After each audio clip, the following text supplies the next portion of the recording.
came back. Actually, that is true. Wait, I'm sorry. No, I get to see him though, so it's fine. Because I'm sipping on apple juice. Sipping on apple juice. Apple juice. Sipping on apple juice. Sipping on apple juice.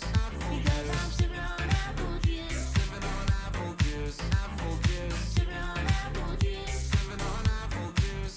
Because I'm sipping on apple juice. Because I'm sipping on apple juice. Sipping on apple juice. Because I'm sipping on apple. Because I'm sipping on apple juice. Because I'm sipping on apple juice. Sipping on apple juice. Because I'm sipping on apple juice.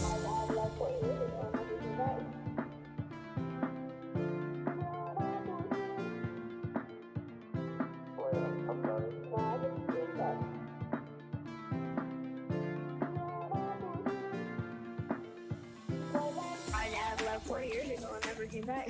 Actually, that is true. Wait, I'm sorry. No, I get to see him though, so it's fine. Because I'm sipping on apple juice. Because I'm sipping on apple juice. Because I'm sipping on apple juice. Sipping on apple juice. Apple juice. Sipping on apple juice. Sipping on apple juice. Because I'm sipping on apple juice. Sipping on apple juice. Apple juice. Sipping on apple juice. Sipping on apple juice. Because I'm sipping on apple juice. Because I'm sipping on apple juice. Sipping on apple juice. Because I'm sipping on apple. Because I'm sipping on apple juice. Because I'm sipping on apple juice. Sipping on apple juice. Because I'm sipping on apple juice. Hey, peace. You know what I mean? Noise.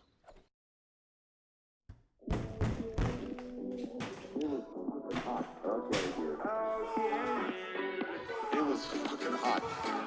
I'm not coked, I don't do coke. I drink coke, I like coke, I don't do coke. Give me that fucking coke. Sorry guys, my coke just got here. This shit's a lifesaver. Wow. You leave the house to get coke? No, my coke dealer comes to me.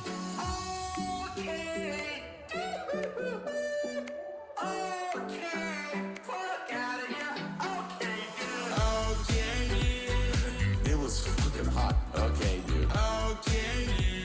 That's true, that's pretty true. Yeah, so. It was fucking hot. Okay, dude. Yes. I agree, but you have to understand, just because I had a dream of being pounded in the ass doesn't make me gay. Yeah, that's pretty true. That's true. Yeah, that's true. That's true. Stop. Just stop. That's true.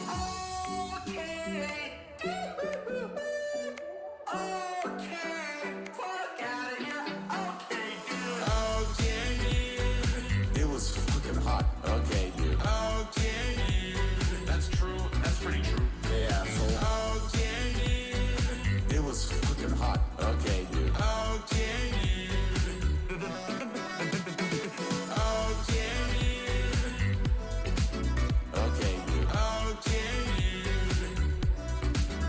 Yeah, so. Okay, dude. Yeah, so. You've shown me so much support. You've been so strong, and it's actually unreal. Thank you guys. I really do appreciate it.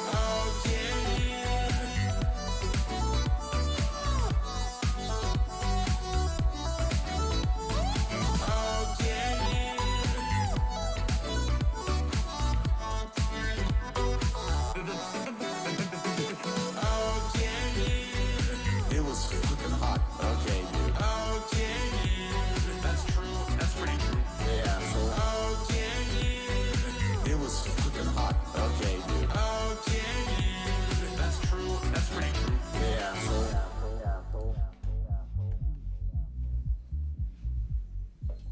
Yo!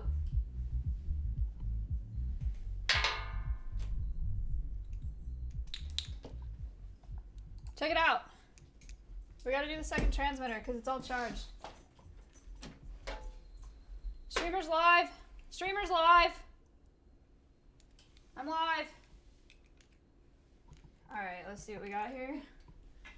Plugged in. Batteries. Battery. Alright, I got a question for you guys. Turns out I need a piece to attach the tail transmitter. My sponsor has an extra one. I just spent $100 though, and apparently it was for no reason, because let me read you this conversation and tell me what you think it sounds like. I'm so annoyed. He said, I have the pliers. So you need pliers and you need a little piece to to attach the transmitter on. And so he said, I have the pliers, just order 5.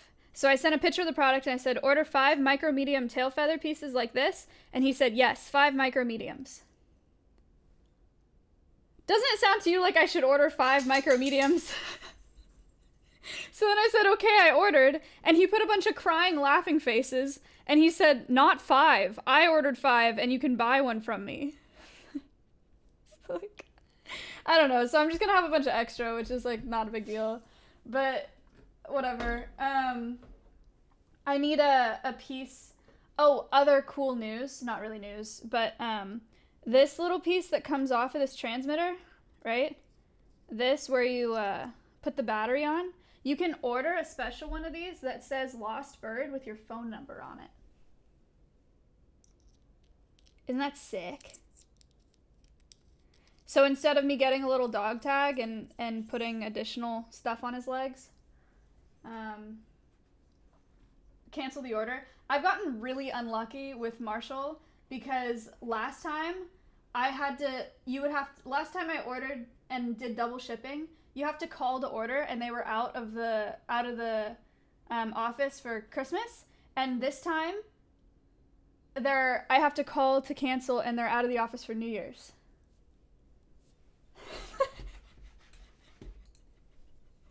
But it's fine because I'll just have extra. It's not that much money. It's not that big of a deal.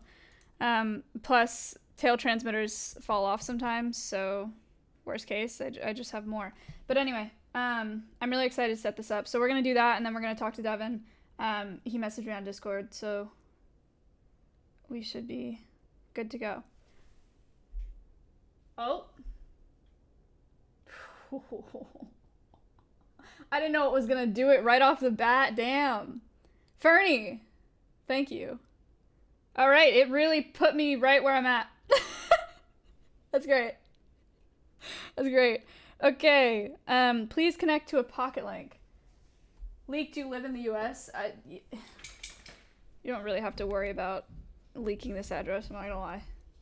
Okay. Connect to a pocket link. How? How to connect. Oh my god. Did you see that?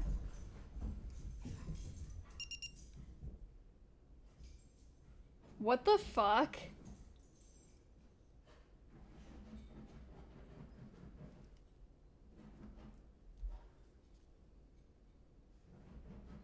Wait, but I don't know how to connect.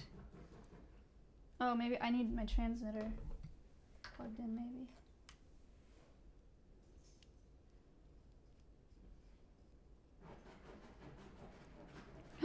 Oh, it's beeping.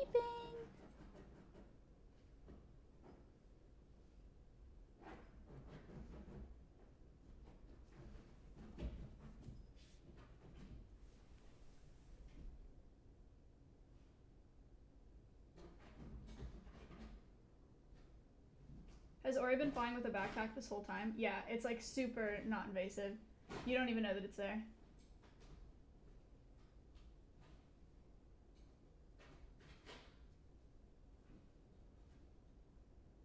The dogs aren't destroying something. They're rolling around on the carpet.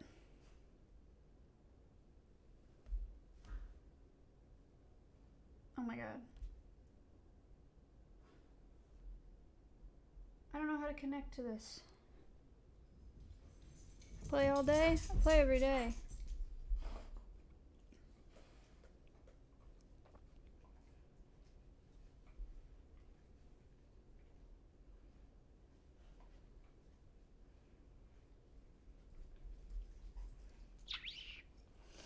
Okay, dude.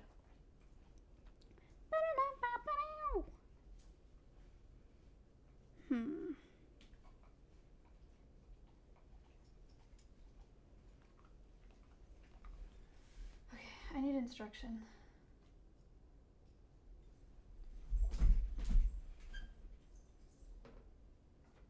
Tutorial videos. Show walkthrough. Map source. Save flight below 5 miles an hour.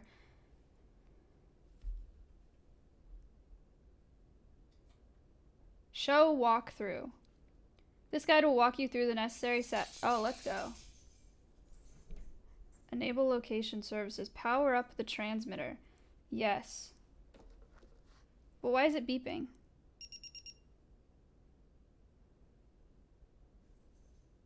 I think I just turned it off.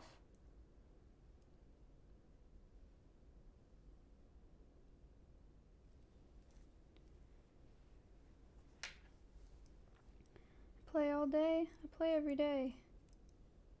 Have no regrets. I love this game.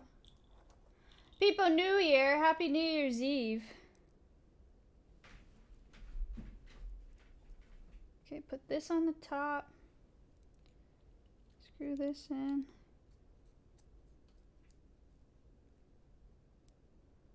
That. Yeah, I'm going to S-Fans tonight with everybody.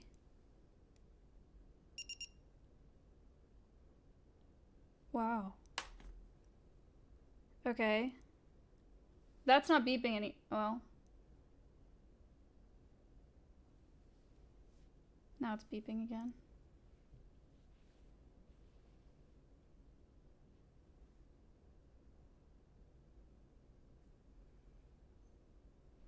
That didn't help me at all.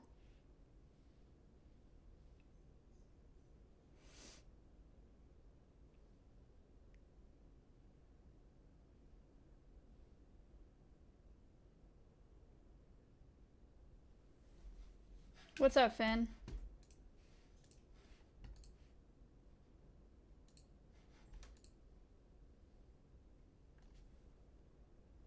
My Bluetooth? My Bluetooth is on.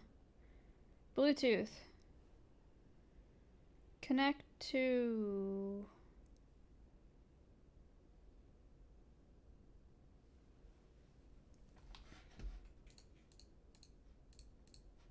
Thank you so much. Boom, boom, boom, boom, boom.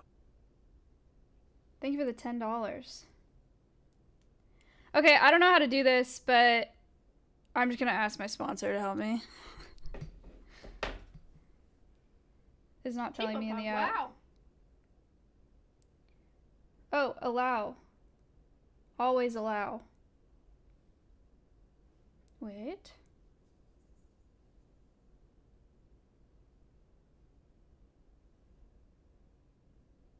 I'm 0 feet away from this transmitter.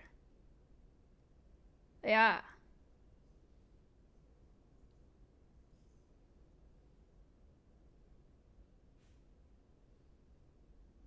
I'm so confused. All right. Okay. We will sort this out with my sponsor, who knows what the fuck he's doing, because I do not know what I'm doing. Great. Great.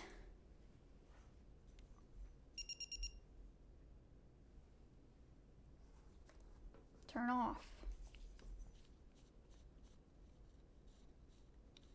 Deet, deet, deet, deet, deet. Are you Maya Porch? People are really into calling me Bella Porch lately. I don't really understand it.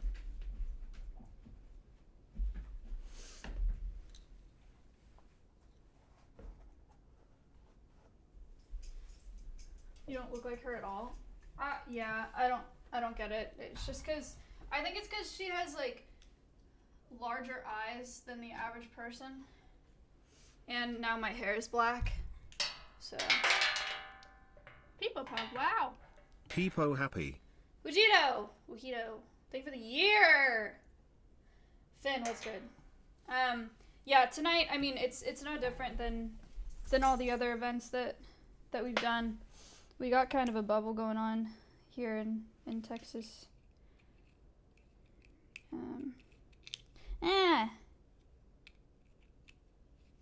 Okay. Yeah. Trust me when I say that I am thinking about that as well. Okay, so let's everybody just relax so I don't stress out more about it. Thank you very much. Jenny bought Jello shots. I don't like Jello shots. I think they're kind of like an inefficient way to consume alcohol, and I don't like eating them either. I'd rather just take a shot, you know? But it's fun, I guess. What do you think about today's Nick stream? Yeah, I watched Nick and Milena this morning. It was actually a really fun stream. Milena's brother is fucking hilarious, and he took the camera and he was just so excited. He was having a great time. Wow. Cut it, thank Hello, you. smile. Skull. Yeah. And he was just like farming the fuck out of chat. It was so funny. He was just like, what did he say that made me actually laugh out loud? Milena said some shit about chat, and then he was like, no. One in chat if the chat's always right. 2 in the chat if the customer's always right. And Nick was like, you're not selling anything. It was funny. I liked it. It was a really good stream. I miss drunk Milena, and Nick got really drunk too. Okay, so the plan for today is we're working on my business plan with Devin. I think, is he live yet? Let's find out. Devin Nash. Yes, he is. Today we're helping Maya build a business. That's what I said. The research team cracked out and What the went fuck? super ham on trying to provide her some good value. Connor, what's up? I gotta talk to you about this soon.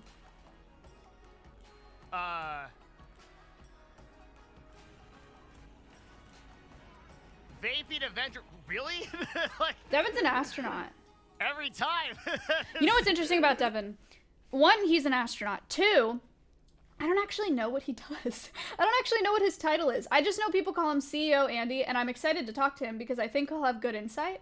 But when I was talking to my parents yesterday, I was like, I have a call tomorrow morning to talk to a guy who does stuff like this, and my mom was like, well, what's his title? What does he do? And I was like, I actually don't know. He started an esports org, but he doesn't still work for that esports org, right? Didn't he sell it or something? And then he has like a couple on his socials. I looked him up. His socials, he's got a different title in like each bio. So he's like a CMO and a CEO of like 3 different companies that I saw. So I don't really know what he does. It's a talent agency. I'll ask him. But should be good. I have made a few updates to the plan. I don't really... You know who I talked to? You know who I talked to about stats? Guess. Tough guess, considering we talked about it yesterday. But I actually got help this morning from Riz.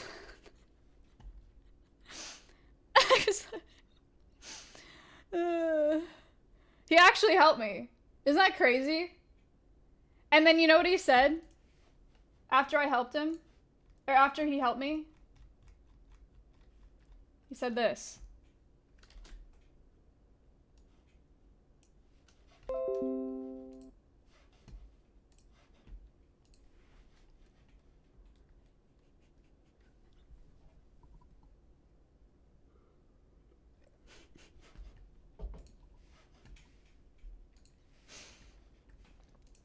Anyway.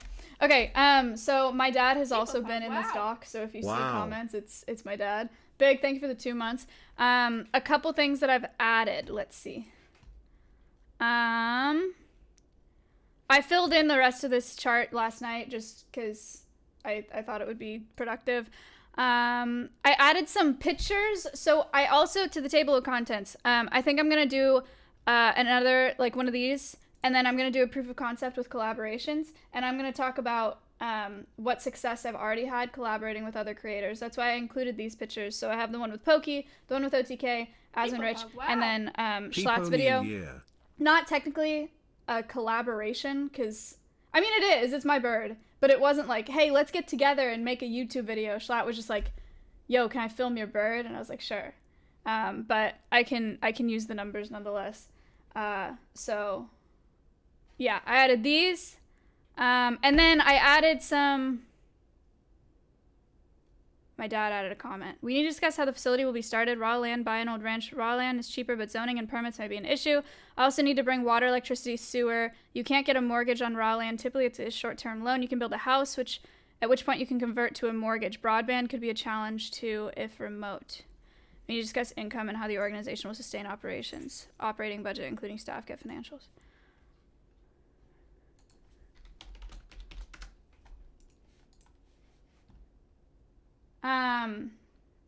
Everybody thinks it's weird that I like I really do talk to my dad like this. Wow. I communicate with my dad and via comments on Google Docs. Like I don't call him to talk about this because it's awkward to call him. I just call my mom and I talk to him if he's there and she puts me on speaker. Why am I getting pinged? I don't know. Cringe Lord. Ambassador animal. An animal whose role includes handling and or training by staff or volunteers for interaction with the public and in support of institutional education and conservation goals. This is AZA. The AZA's definition. All animals at blank names facility will be considered non-releasable due to permanent injury or handicap or confiscation from the illegal pet trade. These animals will be provided permanent sanctuary at blank. Multiple sources the animals will come from. Leaking DMs, but no VIP. That's crazy. I leaked 2 messages. Don't worry. No, I'm not giving you VIP. Wildlife rehabilitation centers, zoos, overcapacity, illegal pet confiscations via Texas Parks and Wildlife, and exotic animal ambassador programs nationwide. 3 pillars of responsibility and caring for these ambassadors. And I need to go back through these because this is just what I came up with, like off the top of my head last night. Thank you. Is general husbandry, enrichment, and training, which most of you already know what these mean. Or maybe not most of you. General husbandry is just taking care of the animals. So nutrition, clean, sanitized enclosures, adequate living space, vet care. Enrichment, so doing research on an animal's behavioral biology and natural history to give them opportunities to engage their natural instincts. Puzzle feeders, scavenging feeders, dig boxes, toys, whatever that animal finds enriching and stimulating in captivity. Enclosures based on the species biology and natural history, so they're happy where they're living. And then training, so individualized training programs establishing target behaviors and goals for each ambassador, routine training sessions, thorough record keeping, and regular socialization. Happy New Year's. I don't know what you guys are laughing about, but I guess somebody said something. Ready anytime. Let's check out Devin's stream, shall we?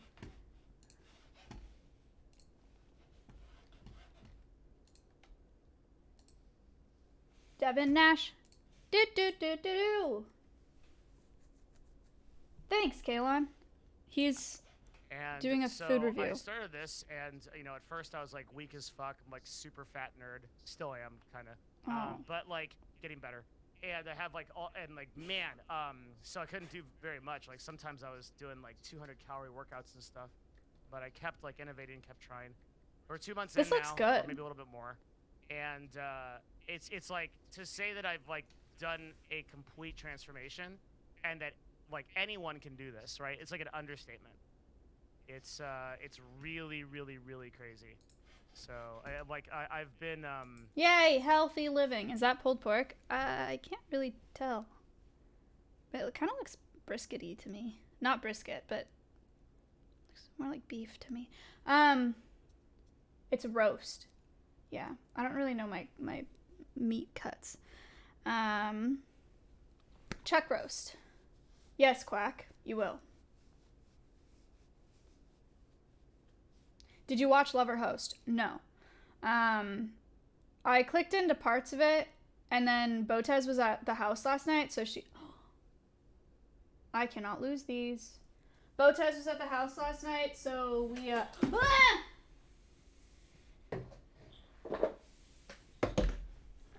So we talked to her about it, but Chance, I did see the clip on LSF. Chance seemed super excited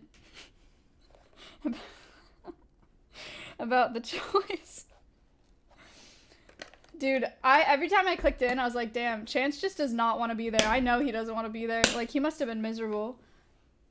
But, hey. People pug. Wow. Thank you for the tier 1. Alright, I'm gonna call Devin.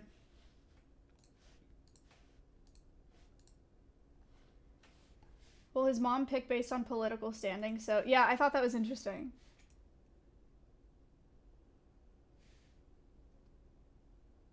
Hey. Hey! Hey. Hey. Night, Hey. I don't know what that is. What's up? It's for horses. What? Hey, it's for Oh, horses. That's thank what it's you. for. That's what it is. You're welcome. Good You start. you should know that if you're gonna build a conservation. That's where we should start. I should know that if I have a horse. That's all. Yeah, you actually do have a horse, huh? Yeah. Okay. Do they really eat hay, or is that like one of those? You know, like on the internet, it's like everything's not true. They really do eat hay. Oh, okay, cool. All right. I actually know that. I used to spend a lot of time with horses. I feel like we've talked about this before. Okay. Or like You wanna on talk about it again? Yeah, I feel like we talked about it on Train's podcast or something, and I was surprised. Go ahead. Yeah.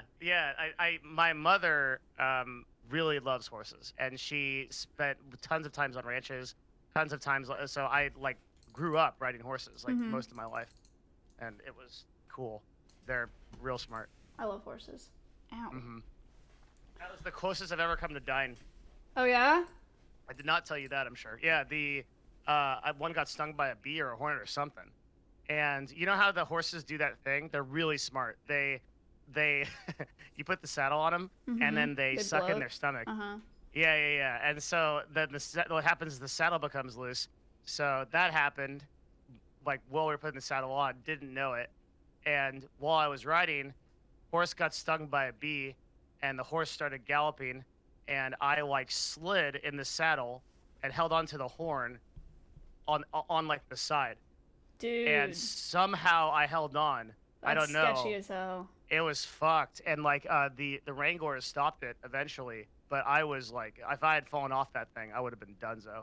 Chat, what he's talking about is horses that don't like having a tight girth on their stomach. They bloat when you saddle them up, so you think it's tight, and then once you start riding, they relax their stomach so it's loose, and then you get fucked because you got a loose saddle. That's what he's talking about. Yeah, because if you slide off. Yeah, I clicked into your stream and I heard your research team did some research. What? Nonsense. Yeah, we did a lot of work. Okay. I feel very confident in this talk. Okay. You didn't have very much time. I appreciate it. That's true.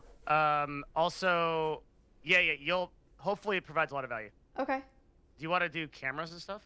Or no? I have your stream open. Oh, okay. But yeah, We're we can do that a way. Discord call if you want. Well, no, I only got 2 monitors. Yeah, don't worry about it. We'll do it the way we're doing it. All right. Okay. I will pull up. Is your business plan public? The one you sent me. I mean, I've showed it on stream. Yeah. Okay. I guess the better question is, do you want to show it today? Sure. Cool. I Alright, also- cool. I think, did I add more after I sent you the last one that I added more to? Sent me number 2, Yeah. and that's the one I went off of. Okay, that's enough. That's good. Okay. I'll just use So, I think to start. Also, I'm getting a little bit of echo. I don't know why. it. No, it's my fault. Rip. Go- Good ownership, Maya. Yeah. My That's production the is first part garbage. of starting a business. Extreme ownership. Appreciate it. Because she puts her ear in the mic. I'm sorry, alright? My mic, Chad, look at my mic. Look at how it's sitting. I'm using a chair as my mic stand. Can you see it? There. We'll go look. So, let me be. Okay. Don't look at my it's- production. Okay, I'm sorry. I'm so sorry. It's so bad. This is not my room. This is E-Rob's old room. This is temporary. You're at the, where do you, like, live? I'm at the, you want my address? Yes, please. Send I'm it. at- And your social security. I'm at I the need that old Miss house. Kid money. Wait, what? Oh, there is an old house? Yeah, because Matt bought a new house. So I'm at the Yeah. old house right now because I'm with My dogs are here because they're not set up at the new house, so my setup is here. Okay, and so you live in Austin full time. Yes. Cool. That seems like a very good place to create content. There's Oh, it's just so many streamers. Yeah. Yeah, and there's like so many opportunities for collab and everything. True. Like, it's crazy. So, and I think that's a part of what we're talking about today, right? Yes. That's a big part of my idea. But we're gonna start more simple. Let me pull up some stuff. The infamous notepad. Yeah, when you messaged me about this, I got very excited. I think this is like a really cool goal. So as far as we can tell, it hasn't been done exactly before. There's Right. some corollaries as to how. So the first thing we did was we looked at, okay, who's done this right? Because based on that, can we find somebody that we could use as an example? And then based on that, could we learn anything? So when we did that, we found a couple people. There's a channel on YouTube called Brave Wilderness. Oh yeah. Yeah. And then there is a couple other channels, interestingly enough, on TikTok. He's talking Coyote Peterson, guys. Coyote Peterson, yeah. On TikTok, huh? Yeah, so some of the guys, they found out that it turns out that like the animal stuff seems to do very, very, very well on TikTok. Yeah. And then that also has the added benefit of appealing to younger audiences. So we're going to get more granular, but just like to start the conversation, it's interesting to think about where this lives. Because I think that your initial vision of it might be that it lives on Twitch. But I think as we sort of expand out like how this business actually works, I think that it could live at several different places and have a lot of success there. Does that make sense? Yeah. I mean, Twitch and YouTube for sure. I already have both those platforms written in somewhere in what I sent you, but TikTok, I think those are the only two platforms I have. TikTok is a super interesting vertical. This one that I have on here is like, is this the fucking one? Did you send me the right one? It's Will Smith. I think he sent me the wrong one. I was like, yeah. That one was sick though. Will Smith makes good TikToks. fucking, let me see what happened here. It might have got deleted. Or I'm on the wrong link. Let's see. Do you still have an echo or no? No echo at all. Okay, beautiful. He'll find it for me in a little bit. Okay. Yeah, that was like a random Will Smith video because I think what happened was it went back to they're no longer letting you view shares without logging in. Really? Oh, okay. Wait, really? I guess. Oh, that sucks because I think I deleted my TikTok because I don't want China stealing my information or whatever. Like, yeah, fuck that. My take on TikTok. Okay, so I've made one TikTok in my life, and what was it? It was just a bird. I knew it was a bird. Okay, good guess. But I haven't wanted to spend my time on TikTok because, and tell me what you think about this, I just haven't seen it translate anywhere. American Eagle Foundation does a really good job with their TikTok. They're on Twitch as well, and they've had several videos go viral. But my focus is growing my Twitch channel, just because I think the potential and the money is there, and I don't even know how you make money on TikTok besides being live and getting donations.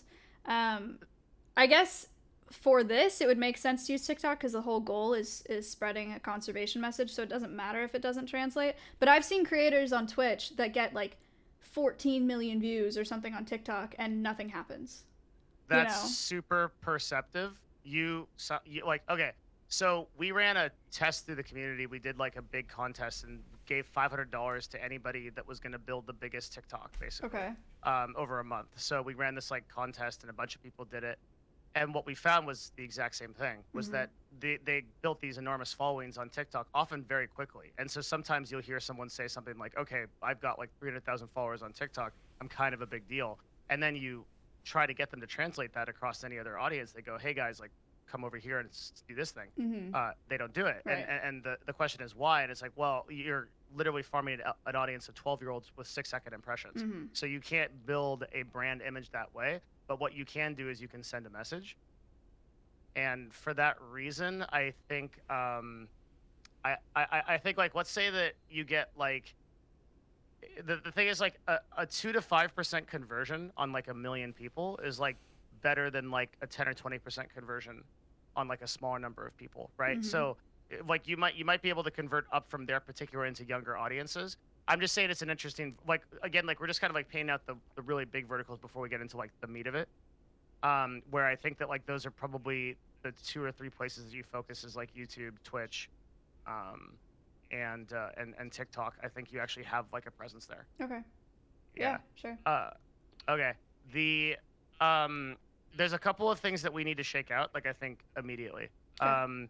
The first thing is, are we profit or non-profit? In my head, I would like it to be a non-profit, but I don't know enough about the Let's two. start there. Okay. Okay, so a non-profit is a 501c3. Yes. Yeah, and a profit would like a for-profit business would either be an LLC or an S corp, probably an LLC. And the meaningful differences are that I think when it really comes down to it, the meaningful differences are taxes. And that's like the idea is that you're going to operate under a tax umbrella with a 501c3 because you're going to be able to save almost everything on taxes. But you'll need to be able to prove that you're not generating a profit for a business. Okay, so that's one of the things I was struggling with when I was deciding if I wanted it to be 501c3 because I'm doing it on my Twitch channel, right? Which means like I can link a PayPal that's for the organization when I'm doing content at the facility, but I still get subs and bits, right? But isn't it possible to write an agreement between the nonprofit and myself that just like specifies, like say that like if I benefit from getting subs or bits while using their assets, that I can just donate like $2,000 or however much a month back to the nonprofit? Do you get what I'm saying? I do. It's just complicated because you're sort of using the same vehicle as a for-profit and non-for-profit, right? Like sometimes you'd be streaming where the money wouldn't go that direction. And technically, the definition of a 501, the way that the IRS classifies a 501c3 is it has to be, I think, either religious, scientific in some kind, or educational. And also, like, there's some things like public safety or things like that. And that the way that the IRS usually classifies that is like that.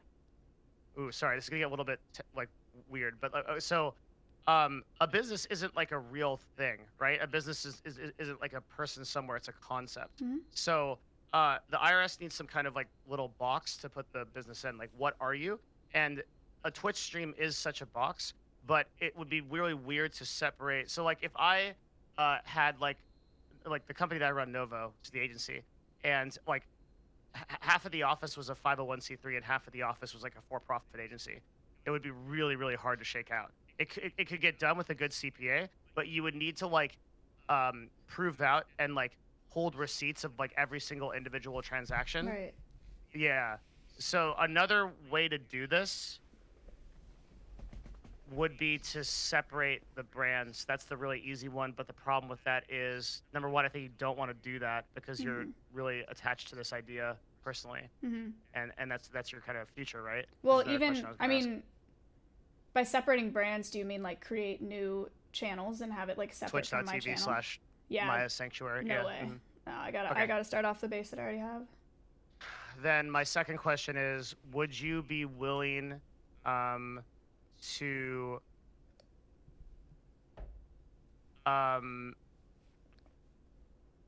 so the organization must not be linked or operated for the benefit of private interest. No part of a section 501c3 organization's net earnings may go to the benefit of a private shareholder or individual. Right.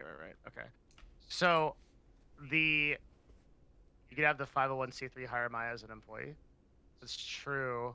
And then that's true actually. And then she could she could do the Twitch stream separately because that's her own thing, and then she works at the sanctuary, and then the entity itself, like who holds on to the equity. It gets weird. You need a really good CPA. I have to be able to write an agreement where I just say that I'm allowed to use the assets of that if I like donate back, or if I contribute back.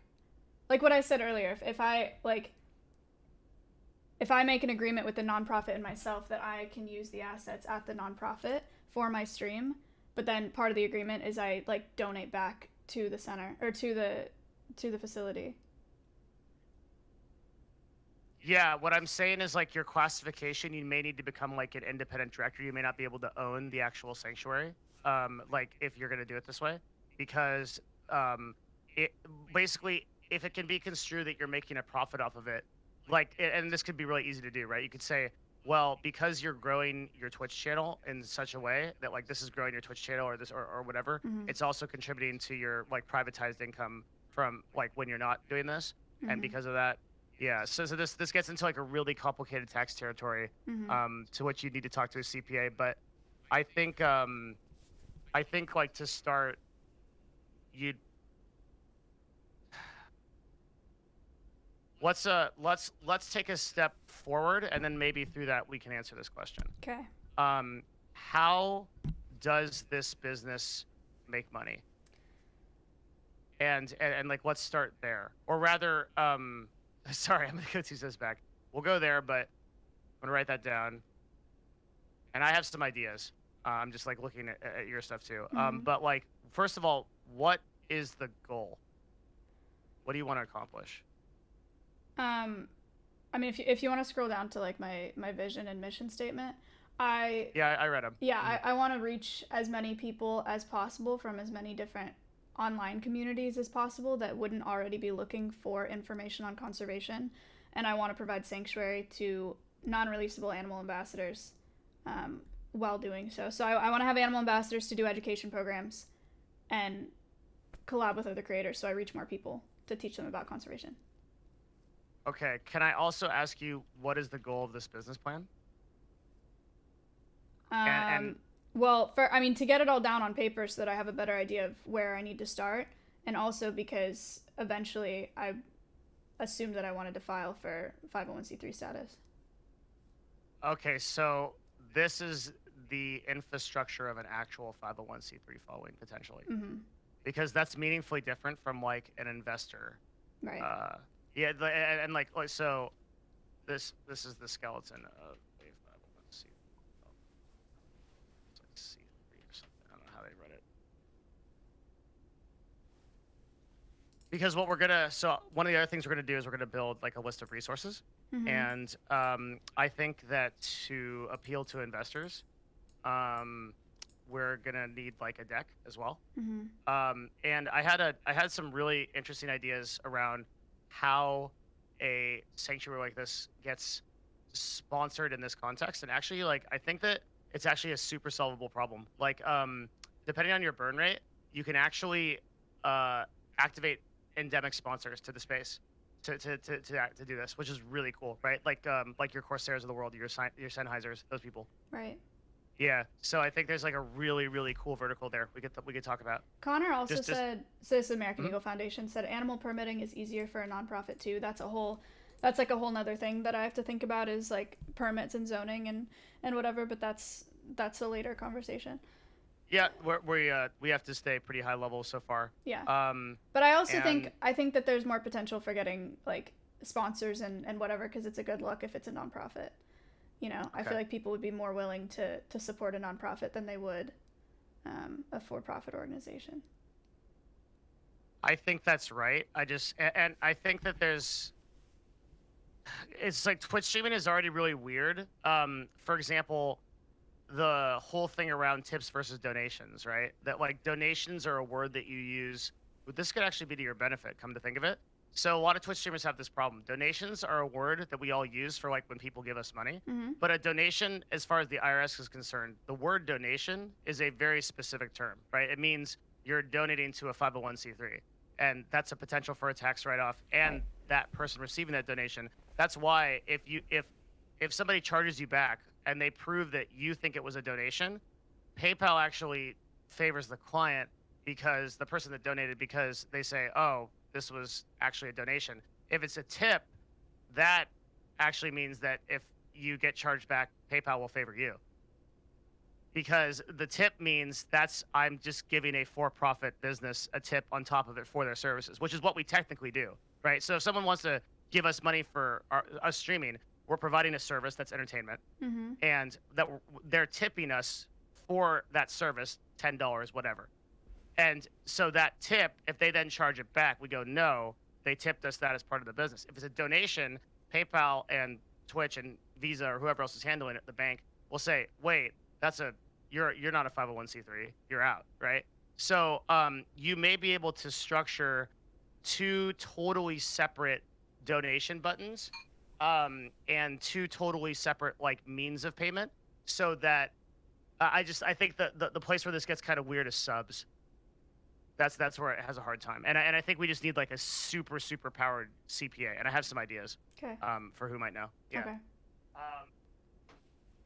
Because this is like this is like Sith level fucking tax shit. Like it's like Right. well beyond my capability. The Yeah. other thing, and it's more of a personal thing of why I lean towards nonprofit, is I like constantly preach a message of these exotic animals are not pets.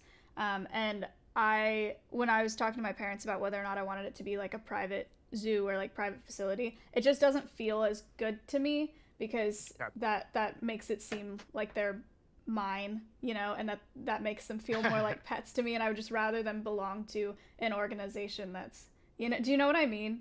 Maybe that you got the Tiger King thing going on, like exactly, like this is Maya's pets, right. and you want to spread more of a message of conservation, and I assume that you want. So can we get an idea of like I think this would be productive, like when you talk about building a sanctuary, let's look at the very basic, like just bare bones, this thing is running. Okay, so you had mentioned previously that you might want eventually up to 6 enclosures, but what does day one look like? How many employees does it take? Like, can we go over those basics? Well, I mean, it depends on how many animals I have. Well, right? that's what I'm saying, is like I need that perspective first to be able to like, if that makes sense. Like, like I need to get an idea of the scale of this operation so that I can. I think at the beginning, I think 10 to 15 animals is a good place to start and sit at for a while, and then end game, like max out at like 50 animals. How many employees working does it take to maintain 10 to 15 animals? I would. Not including myself, I would want probably 2 or 3 full-time, because for all the animals they would have like primary handlers, trainers, so I'd want full-time employees that can do like consistent work with them. Okay, how well paid are those employees typically? I don't know the answer to that.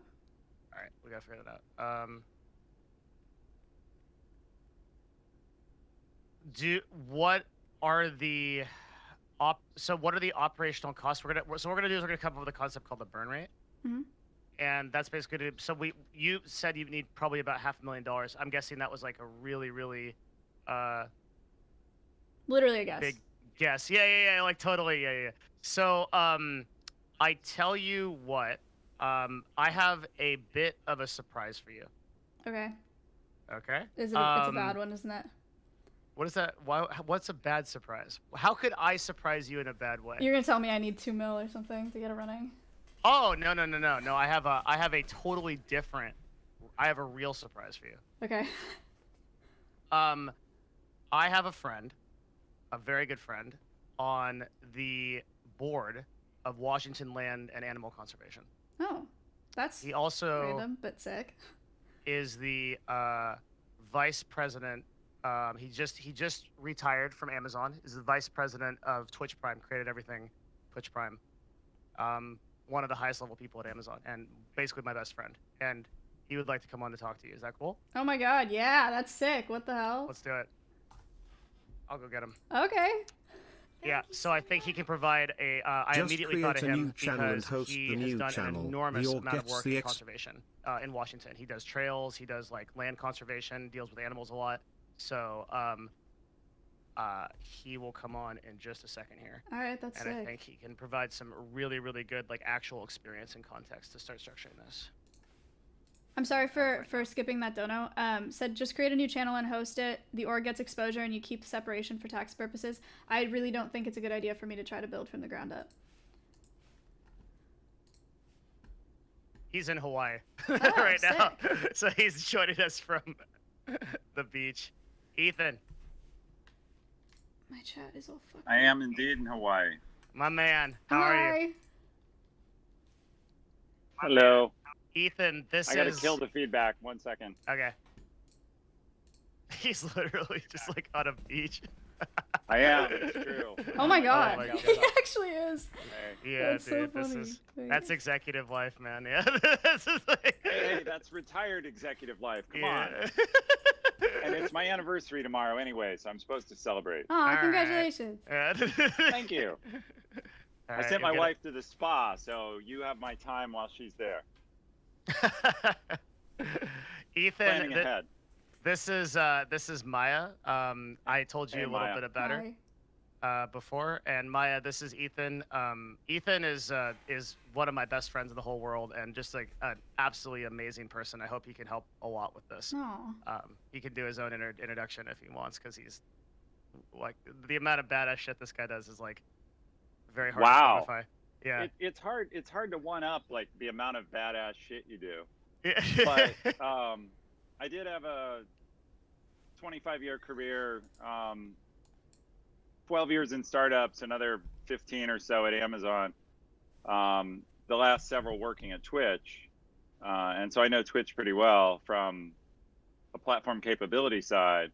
And then my personal passion is conservation. I come at it more from the land conservation side, simply because animals need land in order to live. So I spent the last 5 years on the board of the Washington Trails Association, which is the largest hiker, state level hiker charity in the United States. About 50 full-time employees and about 1,000 volunteers. So when Devin reached out, I thought maybe I could help out. And I've had a chance to read your business plan as it stood when Devin sent it to me an hour or so ago. Oh, jeez. Oh, yeah. And I also stream on Twitch as Ethan Evans. Wow. This is, I literally can't, I can't picture a more perfect connection than this. This is so random. Let's go. Let's go. That's so cool. Yeah. It's good Take fun. shit seriously, man. I'm glad you reached out. Yeah, that's awesome. Okay, so essentially, I've come up with this idea because I started streaming about 2 years ago. I've worked at a few zoos, and I'm a falconer, so I do mostly birds of prey. But I started a conservation podcast on Twitch, and I talk to a conservationist or a biologist or an ecologist weekly about, it's usually species specific, and we raise money for an organization of that guest's choosing. I think we're at like, how many episodes are we at, chat? Let's find out. 53 episodes, and we've raised just over 60K. We do about 1 to 3K a week per episode. So I found that there's... That's really great. Yeah, it's super fun, and I found that there's like huge potential for talking about conservation on Twitch because, I mean, obviously, you know, it's traditionally a gaming platform. So to tap into younger people that aren't already looking for conservation messages has been really, really cool to me.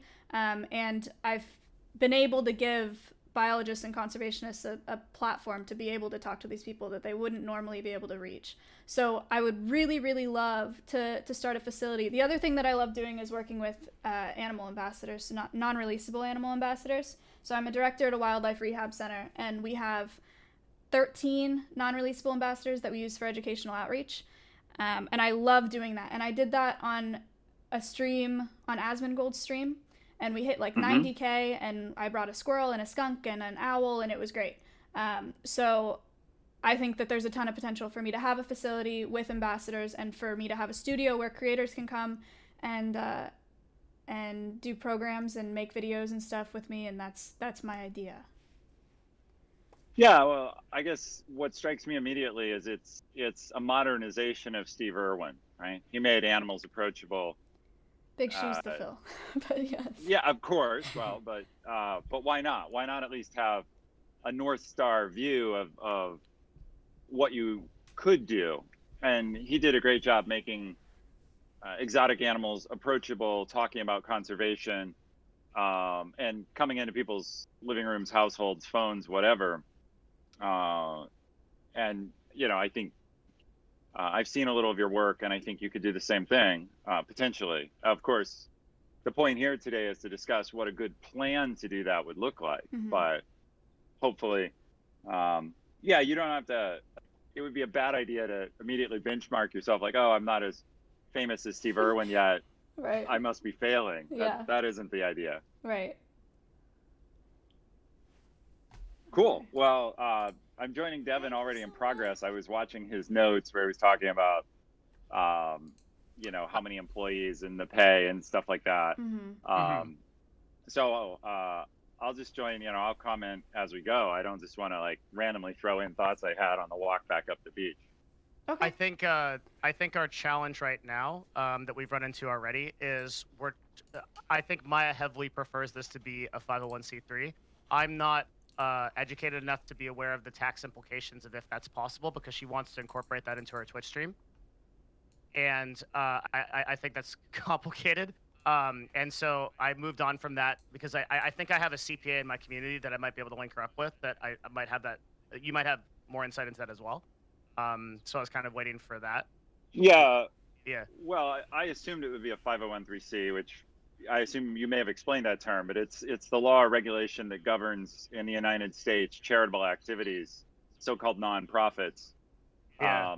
And what it allows that's important is it would allow donor support to be tax deductible. So it's all about tax treatment.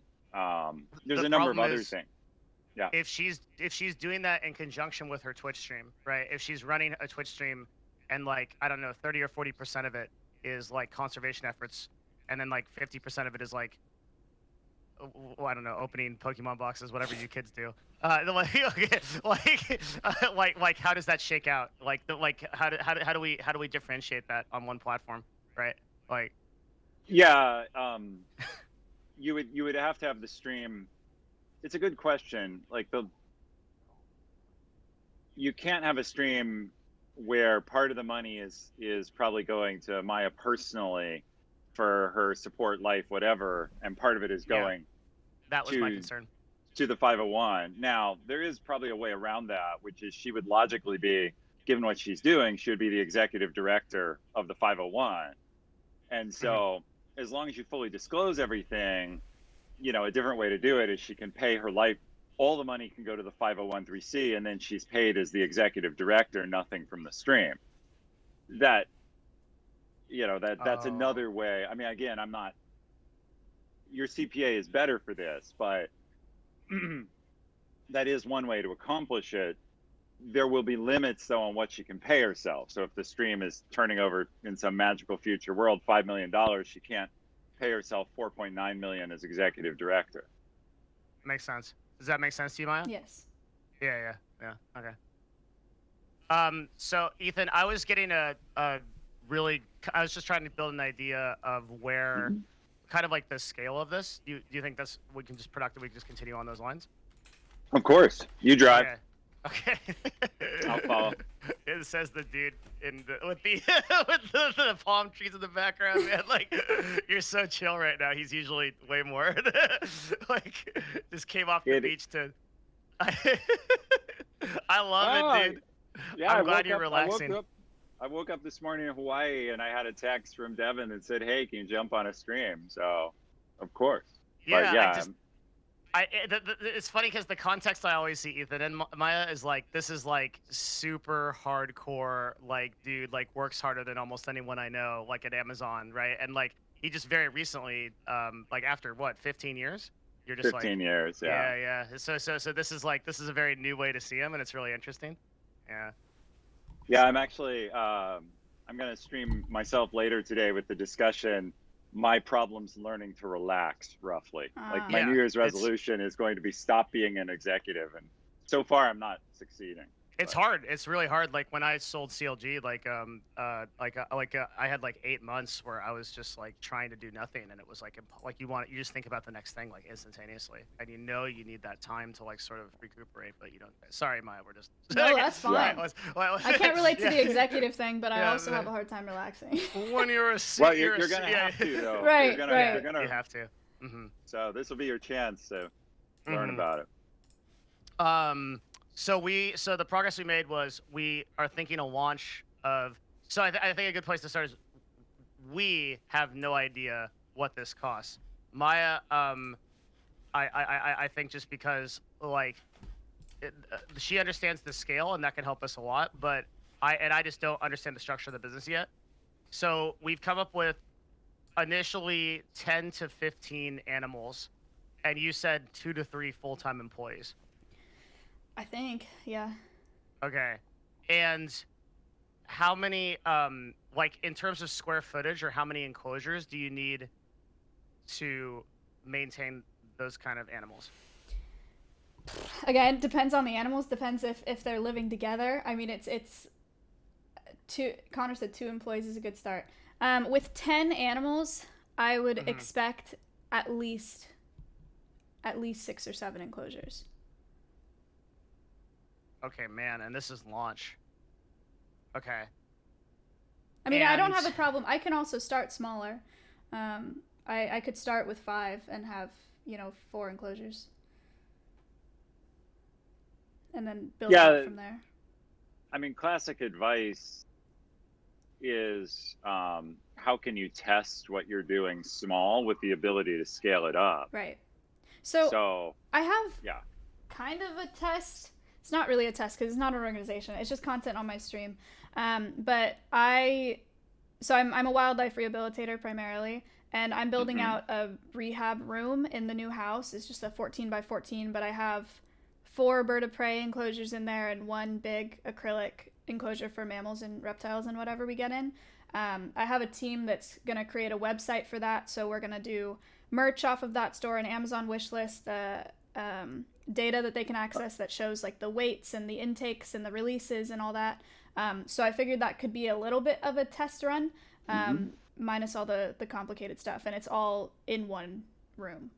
That's a great test. Like that's exactly how I would want to test it, because it's reversible. Right. If something went badly wrong, you could place those animals if you had to, or maintain them personally. And if something goes right, then you have a proof of concept for future donor support, regulatory issues, because I'm sure part of what you're doing has legal regulatory requirements of proper care. Right. And so that's a great test bed. That's exactly right. Okay. Sweet. Okay, so that's and that's in a room in the house? Yeah. Okay. It's also what he said about reversible is cool too. I'm sub permitted under the rehab center that I work for, so they're not even under my permit. I bring them home from the center. So again, if anything went wrong, they would just go back to the center or go to other independent rehabbers in our network. Yeah, that's so fantastic, because right now you're at a learning stage. You're at a learning stage of, you have this dream of running a facility, but it might turn out that the day-to-day of running a facility and having employees and stuff is not your cup of tea, and you're better as purely an ambassador. It might also turn out that that's fantastic. And so the ability to test that is definitely great. Right. It also gives you more time and proof of concept if we are going to so like one of my visions of today is that we're going to build a timeline, and I think that part of that timeline is like how to get investment capital. Ethan probably does have some insight into how to actually raise money for efforts like this. Okay. And I think so, like by the end of this, I know Ethan's time is not unlimited, so like we might do that after, but like I want to have a timeline. So I think that doing a test run we can put at the beginning because what it does is provide proof of concept for investment capital. And so if you can already say, look, I'm already doing this. I've got 3 to 4 animals. We're taking care of them now. This is the exposure that it gets. This is the kind of impact it's making. It's a way easier sell than like, hey, this is an idea in my head. Right. I have stats and data from my podcast as well. It's a little bit of a different concept because it's not working with ambassadors, but talking about conservation on stream and doing collaborations with people that aren't streamers, but people that do research. We have a lot of data on the success of the podcast as well. Okay, that's really good. I think that I think that when you're appealing to investors, you're trying to convince them that this is like stuff like, okay, so like if we're gonna do like a traditional business, like we're gonna like try to raise money for like a Series A, or we're gonna try to like do a seed round or something, stuff like that matters a lot, like podcast analytics and things like that. For investors in 501c3s, we have to tell them why it matters, right? Ethan, like, what's your experience with like raising money with like 501c3s and like efforts like this? Like, well, conservation, how do you do it? Yeah, there's 2 ways. There's like regular donors which send you a one-time check, and that's really people who want to support the mission. So in that sense, it's like Sierra Club. It's like, for that matter, the American Red Cross, right? People send in $25 to be a member or whatever. Or if you look at a zoo, zoos are very good at letting people sponsor an animal, which would make a lot of sense here. Yeah. And it turns out, by the way, that zoos are not shy to let 100 people sponsor the same polar bear. Right. So that would probably be the logical model here because people are familiar with it. The other thing is more the endowment level. So where a philanthropist who really believes in the mission and sees value in it and has a lot of money wants to give an endowment to the organization. And that's where you get into the gifts of 100,000 to, sort of unlimited beyond that, the big donors. And they usually are tying what they're doing to some sort of mission parameter. So they're saying, well, this money isn't meant to all be spent at once. It's meant to be invested and to support an animal or a facility in perpetuity, like in long term. Right. And those are different types of sales. One is engaging people who want to feel good about they've done something for the environment, for endangered animals. And the other is kind of a large dollar philanthropist that wants to make a long-term mark as opposed to an immediate sort of I did something today. So those are kind of the 2 classes. And then there's lots of variations. For example, parts of the Washington Trails Association funding comes from people naming it in their estate when they die. So as a charity becomes established, they'll raise money in a number of ways, and so-called legacy giving. Legacy is a code word for you're dead, but what you wanted to see happen lives on. Right. And so these sort of tiers could kind of be structured on a platform like GoFundMe or Patreon, which we were talking about yesterday, right? Like, so my question is like, okay, how do we make it relatively easy for some, because we're in a situation that you get a lot of exposure and you need a funnel. So you need to get those people to a place where they can support. First of all, I'm going to write a couple things down because this is marketing. This is like my arena, right? We have a bunch of people who are going to hear about conservation, right? So where do we put them basically? Like, what's the funnel? These are just really high level things we're just still thinking about, like, before we start like structuring all this. But like, my thinking is like, okay, like a person watches the stream, and wants to support. Like, what's the next step there? Like, where do they go? Right. And then how easy is it for them to support? And what you need to do is like, you need to make it pretty seamless to make a donation or support. Do you ever watch AGDQ? No. Awesome Games Done Quick? Mm-mm. Awesome Games Done Quick every year is a. You should write this down, or I'll write it down in my notes. I'm missing all this to you. But I'm gonna describe ADDQ real quick because I think it's productive. Like ADDQ is a not-for-profit, bi-yearly, runs twice a year. Bi-yearly is I always screw that up. Twice a year. It runs twice a year. Mhm. And what it is it's a they'll either benefit Doctors Without Borders, or they'll benefit Prevent Cancer Foundation, or sometimes St. Jude's. And what they do is it's a speedrunning community that basically just does a huge charity event for Twitch for a whole week. Yes. And the stream is on 24/7. Okay. And the key thing to learn from that, and I really think you should check this out and like go watch a VOD and just kind of see like how they operate, is that they make it very seamless to be able to support at different tiers. So if you are going to watch an Ocarina of Time run, right? If you donate $20, you get a shirt. If you donate $50, you get a chance at a shirt. Like if you donate $50, there's your title up. You can help name the person, right? Like like you can name Link. Sure. So there's all these like different activations and incentives, and seeing how they build their platform and how they structure it is important, because we want to build a very similar system, if that makes sense. Like we're gonna want to. Yeah. Yeah. Sorry. Are those No, donations please, done yeah. through Twitch? Those donations are done through a third-party website. What I is believe. it? Tiltify or something? God, else? I don't know. Does anyone know? That's a really good question. How do they support their? What's the system they use for it? Chat. Because that's really important. My chat doesn't know. I don't think. Someone knows. Yeah. What's the system that Awesome Games Done Quick uses for? Like, what's the back end? Does anyone know? I can figure it out if. Yeah, Simply might know. But this also seems like something they just discussed with Twitch partnerships, right? How to run.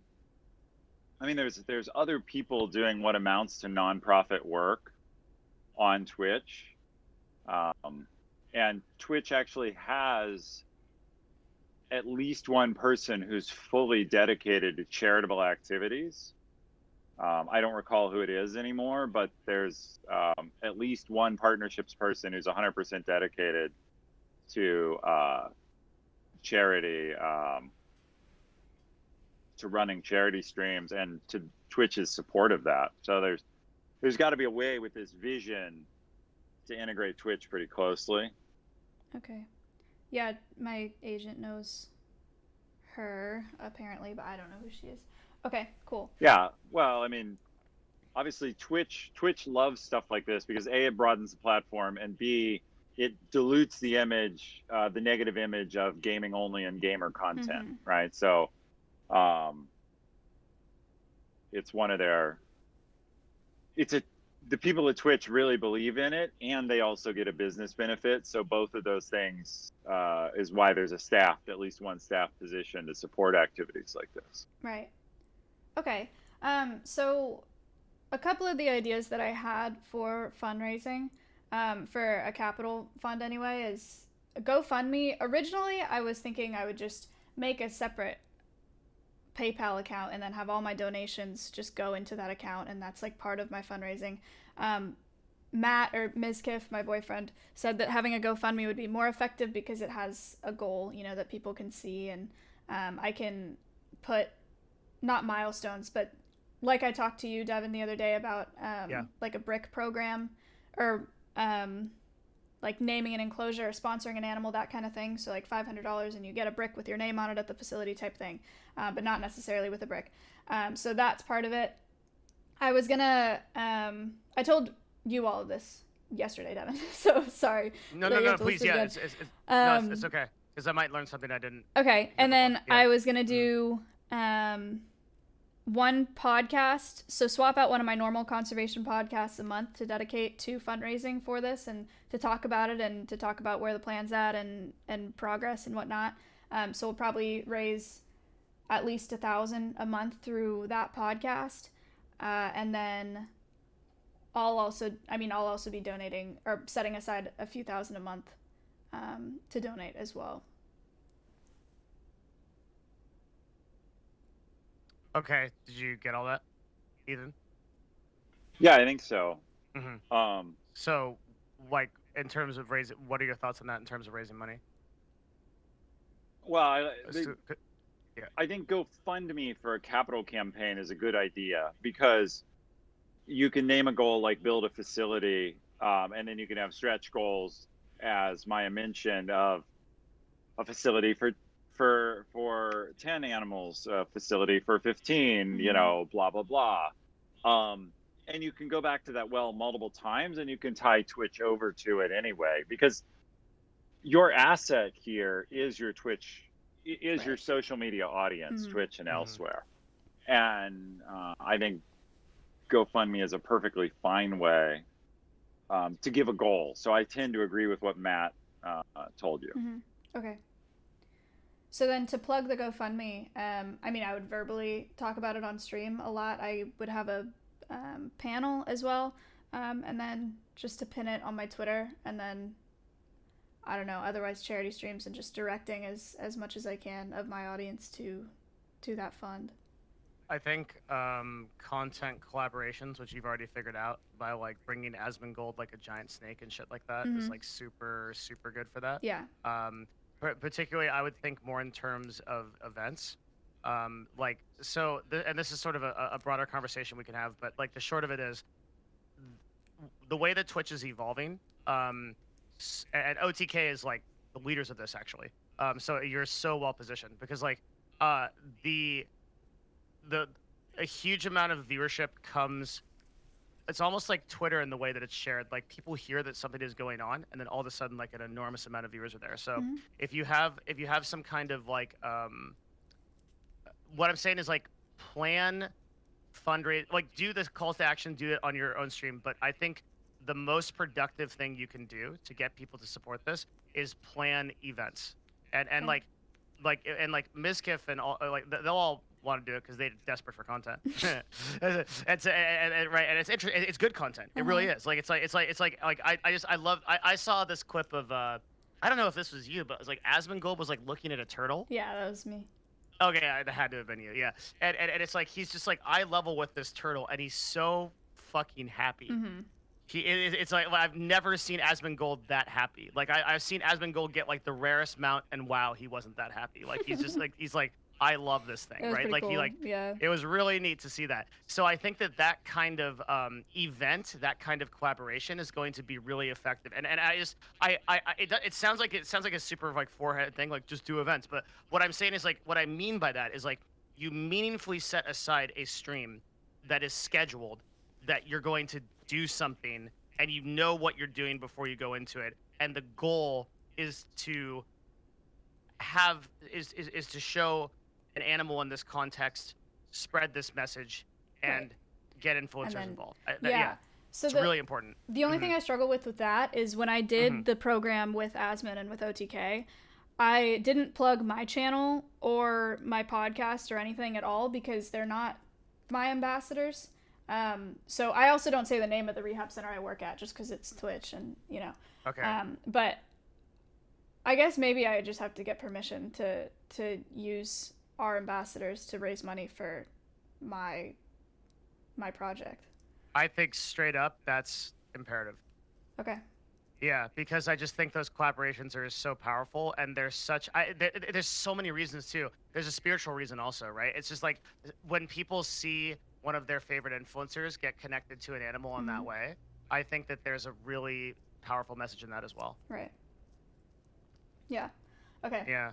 Because I only have a bird right now, personally. The rest are ambassadors that belong to the rehab center. I strongly agree that you want to do everything in the open with permission, because one of the drawbacks of using Twitch is anything that's perceived as hypocritical or underhanded will be sought out, called out, and turned into drama that it doesn't need to be. Right. And at the same time, you know, assuming you have the right relationship with the place you work, there ought to be a way to make it work. Mm-hmm. I mean, you're trying to do something good to increase the capacity of that center and other centers to support their work and to help the animals. So there's nothing wrong going on. It's just the minute Twitch smells, not Twitch the company, but Twitch the community smells something that they can criticize. Yeah. There's that 1% that will be all over it. Right. I think in this context, man, like I worry about that with like everything. Maya's like one of the most like authentic and like I feel like it's really hard to hate you. So and especially like if you, I know, well there'll be some percentage of people, but it's like, there's monsters and then there's monsters. Like I think that like what I'm saying is we can err on the side of like we need to teach people why they should care. Mm-hmm. And I think even being a little bit shameless about that is okay. Right. Yeah, just because like the messaging is good and you can always this is kind of like a lot of people tell me I should sell a course, right, on how to become a better broadcaster or like a better YouTuber, okay? And the reason I don't do it is because I always can hide behind the fact that I don't have anything to sell people. So someone comes in and is like, fuck you, I don't like your building a business shit. And I'm like, yeah, well, go fuck yourself. I literally don't do this for money, right? I do this because I'm here for value. And when you stand behind that, there's like a certain amount of like, I think, protection you get in the same way that like, you can just step back and be like, look, like I'm saving animals. Like, what do you want? Like, right. what do you wipe the Cheeto dust off your fucking like pants and like just like come help me, like, right? Like, it's like that kind of call, and I think that that's really powerful. Okay, which makes sense. Yeah, which I think is another kind of like reason why we want to focus on a 501c3. That is a good reason, by the way, not to draw any money through the 501c3, right? You don't want to be like, if you're getting paid by it, then it dirties that. Whereas if you have your own income from some other source, whether it's your job through somewhere else or what you raise on stream when you do other things, it protects you somewhat. These are second order problems though. The first thing is get a business that works. Right. Let's build a business. Yeah. Yeah. There you go. That's the executive. And that is important, by the way. Charities are businesses. Like they are still charities, but you know, the charity where I'm on the board has a chief financial officer, a finance department, a fundraising department. Right. Yes, they do entirely good work. They're out maintaining trails and advocating for land preservation and blah, blah, blah, all things you'd associate with a charity, but they run internally like a business and have a CEO. They have to. Yeah. Yeah. And so, you know, well, that's sometimes people misunderstand that like, oh, charity is just a bunch of do-gooders banded together that like kind of get together and hug trees and then go their separate ways. So Ethan, so along those lines, what other first order problems do you think that we should be considering? We've talked about marketing. We've talked about raising money a little bit. What are the other like really, especially like from a conservation standpoint, what are the other things that really jump out to you? Like, man, we should really think about these things. Well, the hard part is as soon as you have staff, you have everything that comes with staff. You have benefits, diversity, HR, you know, the animal ambassadors here are not, that have been named, are not super dangerous, but you have essentially liability, right? So, you know, you're a falconer. I'm sure you're aware that if something goes wrong, a falcon is capable of injuring a guest or someone you're with, right, or a handler under the wrong term. So it's all of that sort of downside. And we have the same problem. We send people out on trail and, you know, bug bites, snake bites, trip and fall, you know, put a shovel through their own toes, whatever it is. Geez. Well, yes, I know. Accidents happen. Right. And you know, I think a lot of running a business that we haven't talked about, of running even well, particularly in animal care, is all around health and welfare of both the animals and the handlers. If we named Steve Irwin as like a role model of maybe how to do it, then you have Tiger King as like the role model of how not to do it. Right. And you obviously want to avoid any allegations that the animals are being exploited or right. mistreated or overexposed. And as I'm sure you know, whether through old age, accident, disease, bad luck, particularly since you work with non-releasable ambassadors, and zoos have this problem too. One day, one of your animals will die. Mm-hmm. And so just kind of thinking through, it doesn't exactly go in your business plan, but behind the scenes on your business plan is, you know, what is your animal welfare approach? And then what do you do when, unfortunately, an animal is sick, injured, or dies? Right. And just being aware of that is part of sustainability, and is also part of it's part of the mission you care about. It's reality. Right. So that's I think the biggest thing I haven't heard mentioned is having employees, and then when things go wrong, and with employees, particularly when you only have 2 or 3, you have this huge challenge when one is sick or somebody quits.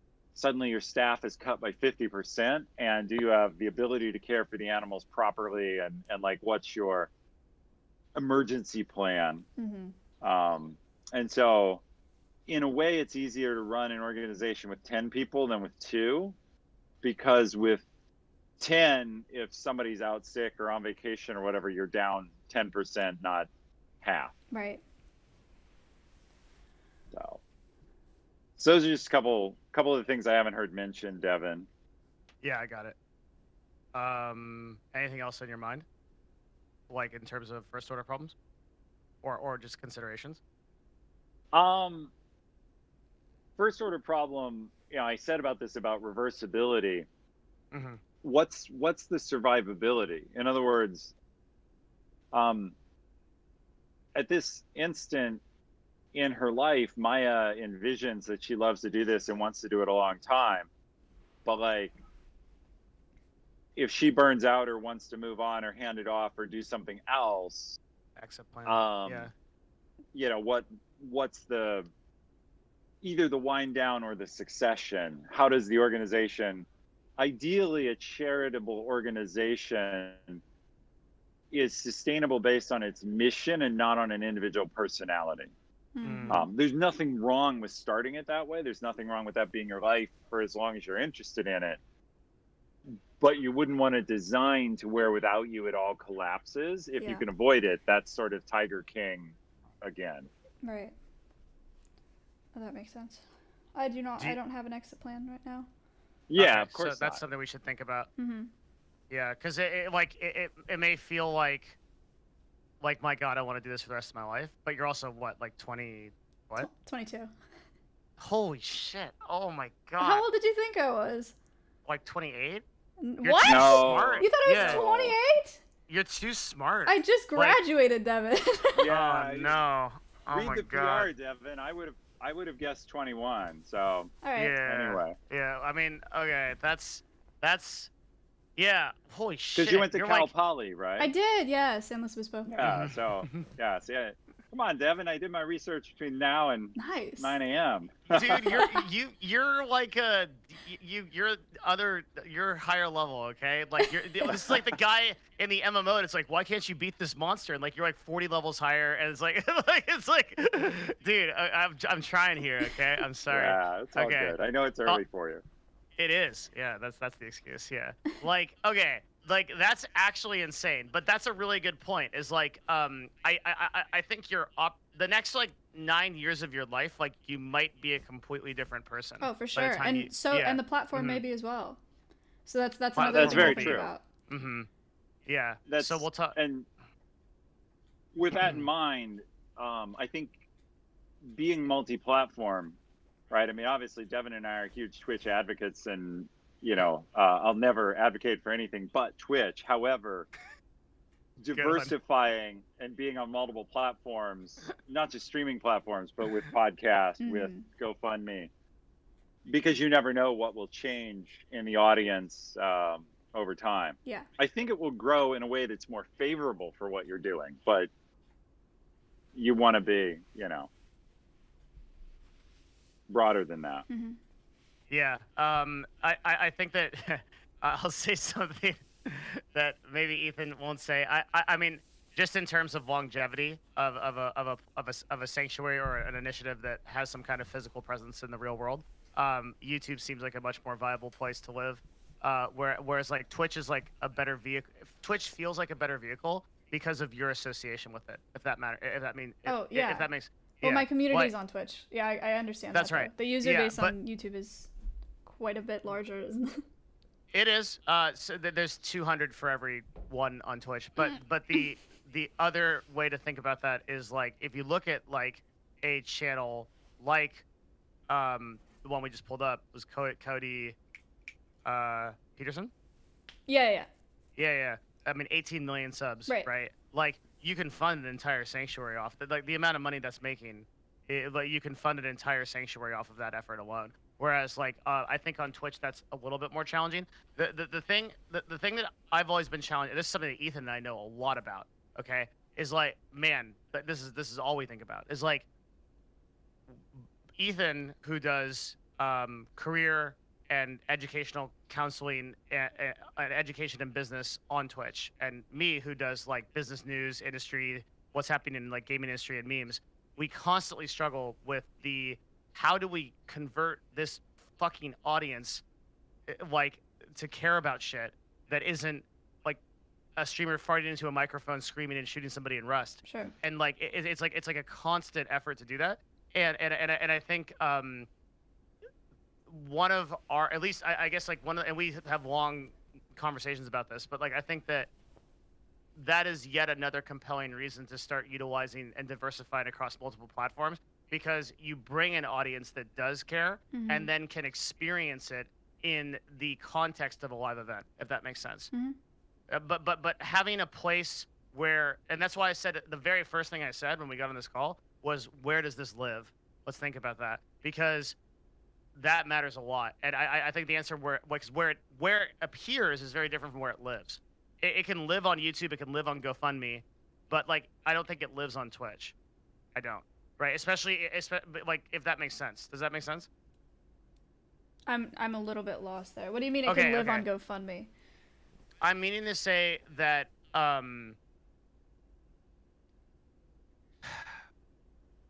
you've got a physical room or a place that you've rented at some point where these animals exist.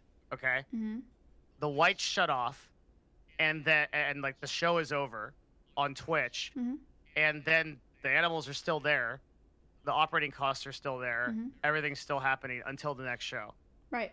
So, is Twitch the best platform to showcase this, raise money for it, get people interested, etc.?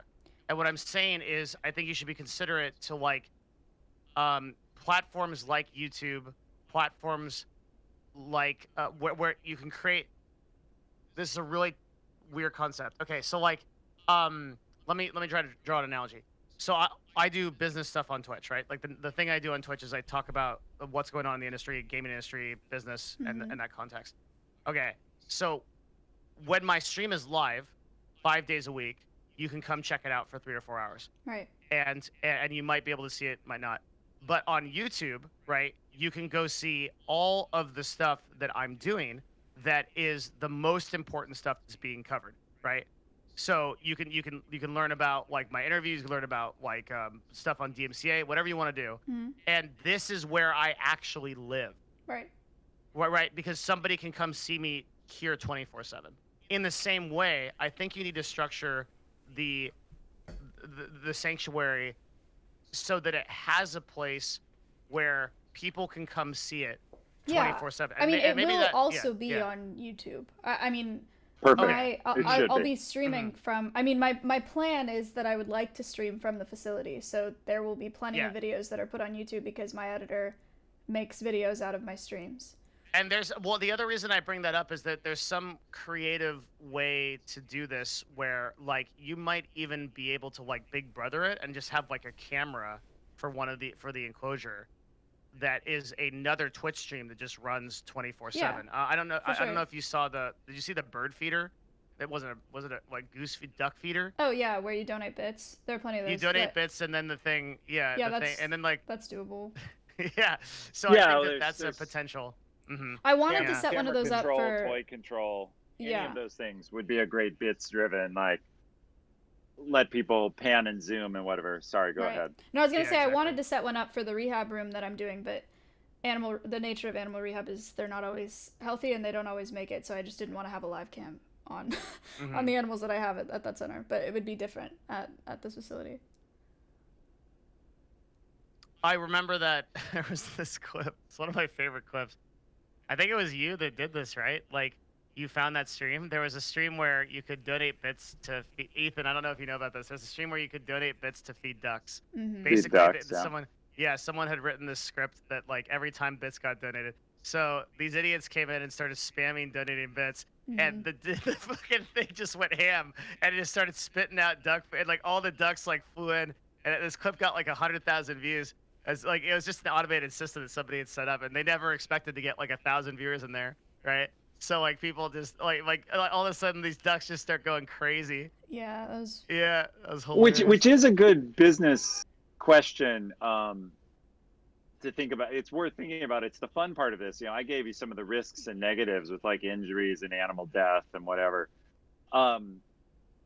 You can think about what if it's wildly successful. Like, what would your next step be if by having the content and having the ability, money comes in faster or viewers come in faster. These are good problems to have, but planning your upside and your success, because you don't want to scale past your ability to run it well, but you do want to, and these are not hard problems to solve. You know, you could always say excess proceeds until we expand will be donated to this other worthy group and your problem is solved. But thinking about like what if you have that duck feeding experience, so to speak. Oh, I see. Okay, that is another thing to think about. It's just fun to think about success. Yeah, I guess so. I have not thought about that with all the thinking that I've done about this. Yeah. It's free candy. That's the best part. Is like dreaming big for a minute is when you become Maya Irwin. Oh, jeez. You know. Right. Yeah, well, you can at least stream. It's fun because it gives you a vision of what you'd like to see happen, and can also be inspiring as long as you don't get. I have a new title, by the way, Devin. I apparently have been promoted to be the guy at the bottom left. Wait, do I still have? Oh, I need to like update your chat command because I still have you as the. It's all good. The 800 person team at Twitch Prime, which isn't even Twitch Prime anymore. Now which isn't even Twitch Prime. Yeah. It's Prime Gaming. Rip, yeah. I just need this sign behind me though. That's like bottom left guy. Yeah, because Maya I think has my stream up. So. Yeah. Yeah. Yeah. Maya, do you have Ethan? How are you on time? I'm fine. If you have more questions, you know, I'm happy. I can easily go 20, 30 minutes. Okay. I also, so more good news, Maya. After this, I think I have a CPA that we can bring on. Nice. That can do the 501c3 stuff. So like, we'll talk about that. Okay. Do you have any like high level questions for Ethan? Conservation type stuff for Ethan? Anything you're personally wondering along these lines? While I look through the business plan and kind of try to like find out where we're going next. Jeez. Have you thought about if you're going to have a charity, you need a board? Right. Boards have like a small legal definition, meaning they don't have to be huge. The board of a large charity is usually a lot of people. But what you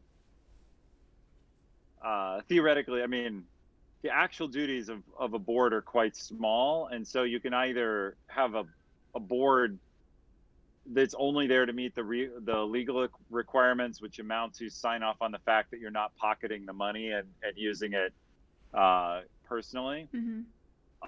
Or you can use your board as a way to both enhance fundraising and get expertise. And Right. so in an ideal world, getting people to join your board is a prestige position for them, in the sense that they're doing something good and you're getting expertise in your case, all the things you might need in business and in running a charitable entity, in animal welfare concerns, in fundraising. And so you seek a board across those. Ideally, I'd recommend you seek a board across that, and it only takes people, I probably put half a day a month into my board position. So it's not super taxing. You're asking people for 3-4 hours a month. Okay. You'd be really surprised by like the level of expertise you can get, because like it's like for me so I'm on the board of directors of a charity also, and I get to be like, oh, I'm on the board of directors of a charity. Very prestigious, extremely, yes. And I also put in about that amount of time. Like I'll do calls with the CEO occasionally, like we'll do directional calls and things like that. But like relative to the amount of time that it would take to like operate, like a normal business, like it's nothing. So like even like very high level philanthropists or people, and like we may already be making those connections, like right, like I'm sure that between Ethan and I, we can think of people that could possibly support this effort. And you are like not inexperienced in conservation, can start thinking about this as well. The board has to be at least 3 members. Okay. I have a question. For a nonprofit, do you need an advisory board and a board of directors, or just a board of directors? You do not. Okay. You just need a board of directors. Advisory board is if you want advice, and usually for small charities, they're the same thing. Like that is the point of your board. I'm not a lawyer at all. There are no doubt lawyers who can advise you, but the biggest thing is the board is responsible for, they have what's called fiduciary responsibility, which just means that to incorporate your charity, you'll have to create this paperwork that says what you do and what the proceeds are used for, and they have to try and make sure you're actually doing that. Okay. I've made quite a few really great connections through my podcast, of people that I'm friends with that I think would have a lot of cool things to say about this that I haven't even talked to, because this has only been in the works for probably a week and a half now. So cool. Yeah, I'll start having conversations for sure. It's really good progress for that amount of time, I think. Thanks. I think in terms of resources, Ethan, one of the things that I wanted to build out for her was just exactly like just from a purely like document standpoint, like what she needs. So she mentioned that there's some kind of document structure that you need to file as a 501c3, and that's what we're looking at right now is the skeleton of that. So that's number 1, right? I assume that's sort of like a is she, with the business plan that you read, is she along the lines of what she needs for that, or is there more? We're being told it's a form 1023. Yeah, okay. Yeah, it's so I've only looked at this once. The charity I'm a part of was well established before that. I looked at it one time though to see what it takes, and like anything that involves the government, it's got a few hoops and hurdles. And I guess there's 2 ways to do it, right? There's way number 1 is try and figure it all out yourself, and way number 2 is pay an attorney. And the pay an attorney route is, I guess, easier, but it's complicated enough. It's cheap, so it's not cheap. I mean, it might be that CPA can help more with that. Like we need a 501c3 filing document. I also think it would be productive to build a deck, something that we could really simply send. I'm thinking 5 to 7 slides. I already really like at the bottom here these pictures of like Maya and the creators, like Asmund, and like just like interacting with this is a skunk. I didn't see this actually. This is I didn't see this collab. This is interesting. But I've seen several of the other ones. And so I like the idea of like a more like sort of visual presentation of this. That like basically the idea would be like if you're dealing with someone who isn't endemic to Twitch, who doesn't like isn't familiar on this platform. Yeah. Can you send them something that within a couple of minutes kind of gets them up to speed on what you're doing and gets you and gets them supporting you? Right. Right. Yeah. Yeah. And so I think like a visual presentation via like a PDF would be very productive. Okay. Along those lines. Yeah. That's super doable. I structured the whole plan. So my parents founded a nonprofit in 2009. They sent me their original business plan, and I pretty much just ripped the table of contents. Nice. That's badass. Okay. Are there any places in this business plan right now where you feel weak? I'm sure there are. I don't know where to start on. Well, so budget. I need to talk about like land in Texas, zoning in Texas, whether I want to buy or lease land. I've never purchased land. I've only ever rented. Right. I just graduated college, so I've only ever rented homes. I've never bought land. Insurance. I don't know where to start there either. I think those are the two super daunting ones. And then the three last pieces on the table of contents. Actually, no, I think those are doable. I just need to figure out stats that are useful for those sections. Yeah, I think organizations like what you're doing. There's a lot of them in different ways that you can probably get a lot of.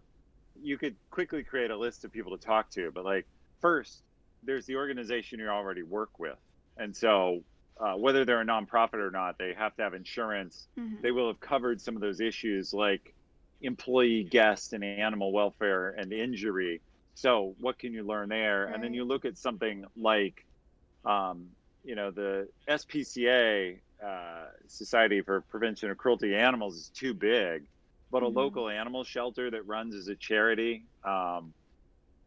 would probably have solved a lot of these. And for the cost of a socially distanced coffee or beer, you can probably or even just a Zoom call, you can probably fill out a lot of this, particularly if you talk to 2 or 3 of them from different what I'll call industries. But like land in Texas for a purpose like this, find a regular animal shelter. By regular, I mean standard domestic pets. Mm-hmm. And that will give you a lot of the data, because believe it or not, there are other concerns, again, you have to be careful of, like your next door neighbor to wherever you buy or rent being upset that you theoretically have poisonous snakes, or right. Like, oh my God, there's some college kid setting up a tarantula farm next to my house. I mean, that's how it gets Right. gets spun, right? Yeah. I think I can learn a lot from the rehab center that I currently work at. I don't know why I haven't thought of looking into everything that they've done, because they're pretty new too. I think they founded in 2012 or 13. Perfect. So there's people around. Pardon? Yeah, there's probably people around there who were there at the founding and Right. have that context of like, what did we do and what is. Yeah, if you're already working somewhere that's essentially doing this, you have to make sure they don't see you as somehow competitive or negative. Yeah. I don't think there's any reason they should, but given a positive relationship, they can probably up your knowledge Right. several 100% from where it stands right now, just by telling you their detailed history. Okay. I'm in the process of becoming a board member for Make-A-Wish Central and South Texas, and I had thought about talking to them, but they're so different. Like their mission is so different. And what do you think that I could ask them that would be valuable for me to learn from them? So the rehab center you work for now, is it structured as a charity or not? Yeah, it's a nonprofit. Yeah, a nonprofit. So Make-A-Wish isn't going to add a ton then, but you never know. I think the thing I would ask someone at Make-A-Wish is like, what's best about doing this? What's worst about doing it? In other words, the eyes wide open on the unexpected, what I'll call the unexpected negatives, maybe, but also the unexpected positives. Because, again, you're embarking on something that if you do it, once you take on responsibility for the animals, you're making a commitment there that ideally you'll sustain and cause the organization to sustain for a long time. And so just understanding what's it like over the long term. Mm-hmm. Another thing, and I know you have a CPA coming on shortly, the charity we're a part of is quite lucky and has about 12 months of operating capital in the bank in different ways, which was really comforting during COVID, because in the business we're in, COVID caused a drop. Like, everybody is supposed to stay at home, so trails included. Right. I don't know what your downside will be, but being aware, the point is you need a financial model, not just of what it takes to get started, but what if your income sources died or were cut off for a while? Right. Yeah. What kind of resources do you need to be able to operate until you can refund yourself? Mm-hmm. For example, not to be morbid, but let's say for whatever reason you're unable to stream and you're the primary funding source, but you're unable to stream for some period, whether due to illness or personal circumstances or whatever. Mm-hmm. How does, what is the financial plan to maintain viability of the organization? And so that's the kind of thing that's worth understanding from people who've operated charities. Mm-hmm. Now, the other thing is, I haven't seen you mention, is volunteers. That's a lot of early, I see it's in your plan where it says organization, personnel, and volunteers. Mm-hmm. Most small entities start with a lot of volunteer help and labor. Right. And thinking about how you're going to harness that is huge. Of course, volunteers come with a huge, also, pain in the ass factor. It's just the nature of Devin will be happy to talk to you about this. He doesn't have volunteers with his channel, or at least he didn't used to, because he felt it was hard to hold them accountable. Yeah. Because if you're not paying somebody, then yeah. That's actually really true. Every single person that's associated with my channel that does any work in any way is paid. And it's because, number one, it's actually two reasons. I don't know if the second one transfers over. The first one is the accountability issue. The second one, though, is if there's some kind of dispute of services, way too many times you get like a problem where it's like, oh, like, yeah, I said I was just going to do that for him. I helped him for free. Then it got huge. Like, what if I use like a graphic or something for like merchandising, and then it sells like 10,000 shirts?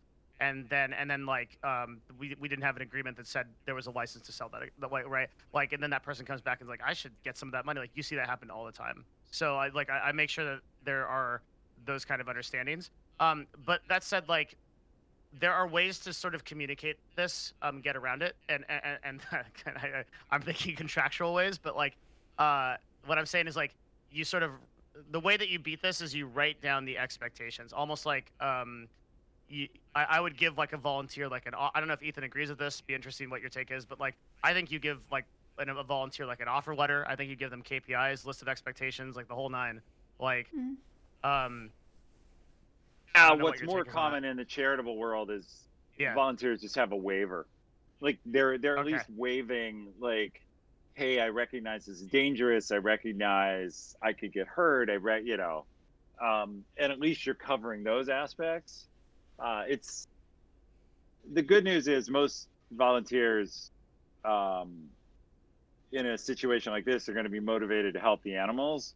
But yeah, thinking through how to harness volunteer labor, it just reduces your costs and maybe extends your organization. So But volunteer, I guess the point both Devin and I are making is, I said earlier, employee management is a new area for you. And volunteer management is a different type of new area. And I know you've done some of that, no doubt. You mentioned having an editor, so your editor is either paid or a volunteer. I'm sure you have mods and stuff, so you have some exposure to this, but you're going to get deeper into it. Right. And it's going to be a little more serious around, again, because you have a board that's sort of responsible for oversight of that. Right. Yeah, I have a production team for my conservation podcasts that are all paid. And then I served as a volunteer coordinator for my family's nonprofit, just my junior and senior year of high school. So I have some experience coordinating volunteers. Yeah. To be honest, I hated it, but that's because they have 4,000 and I wouldn't want that many. So yeah, it also, this is kind of like a nitpicky thing, but I feel like it would be difficult to recruit volunteers, because they would have to be people that I know or have connections through in real life, because I couldn't just put a volunteer application online, right? It's just not something that I want to do. Yeah. I get that. Yeah. But again, that's a unique problem, actually. Right. Yeah. Like how do you know that they're not just like, I don't know, a super coomer? Yeah. Okay. I was gonna say a viewer, but sure. Yeah. That too. I just look like we just cut through the fat. Okay. Right, yeah. Yeah, definitely how you would recruit volunteers. But if you're doing this well, we sort of talked about your organization needs at least a minimum offline footprint, and there is a role potentially for volunteers in that, just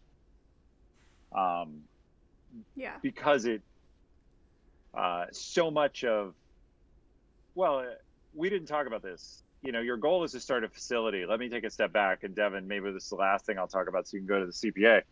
No, take your time. Why? Man. Like this is real good. Yeah. Why? What is your? If we step back and ask, what's the why behind a facility? What are you actually trying to accomplish? What's your motivation? What's the long-term vision? For me, like a massive part of inspiring people and getting people to listen about conservation is the animal ambassadors. Also seeing like their creators and their streamers interact with those animal ambassadors, and I have to have a facility to provide them with adequate living spaces and decent lives in captivity, I think. Okay. Got it. So the point there is, going from 10 ambassadors to 100 or 10 facilities is not really, it's not like you're trying to franchise at this point, because it's not really, you need ambassadors in order to get a message to the world. Your actual goal is to try and get a conservation and love of endangered species out to a new generation. Is that a better characterization of the goal? Yes. So hypothetically, if you found a way to do that didn't require ambassadors in a facility, the thrust of what you're doing would be about that message. Not that that's the point, but your goal is actually to raise awareness and generate interest in conservation, not to run a facility. That's a necessary component. Right. I think that is kind of what I'm trying to do with my podcast right now. So there are no animal ambassadors involved, unless my guest has some and brings them on while we're talking. I just think that I could have a far greater impact and generate a lot more content with the ambassadors. I'm satisfied with how much the podcast is done and how much it's grown and how much we've raised, but I just want to do more. And I agree with you. I agree with you that there's nothing like seeing people interact with an animal. And so I'm not questioning that. It's important to understand what is the goal, because it drives the question of, for example, if you have an extra $10, or in this case, probably extra 1,000, you're going to have more impact for what you want to do by flying with one of your animals to be live with someone famous with a big audience than by building a new enclosure. And so just understanding what is your goal to expand the facility or is it to expand the media reach? And what I'm getting is you're trying to reach more people, Right. which is, and I was headed down a wrong, the thing both Devin and I will talk about eventually or think about is we're empire builders, right? How do we build the biggest business? And so Yeah. we're trying to turn you into Steve Irwin, whether you want to go that way or not, because that's the biggest reach and the most impact. Right. So why not shoot for that? There's a good sales like analogy here where it's like kind of a classic thing that's taught in sales. Okay, so guy walks into a hardware store, comes up to a person, says, "I need a drill." Okay, and the salesperson sells him a drill. So this would be considered and like an average salesperson.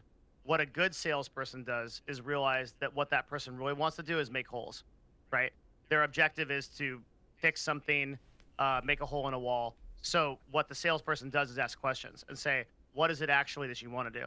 Guy goes, well, I need to make a hole in my wall about like, X, Y, Z big.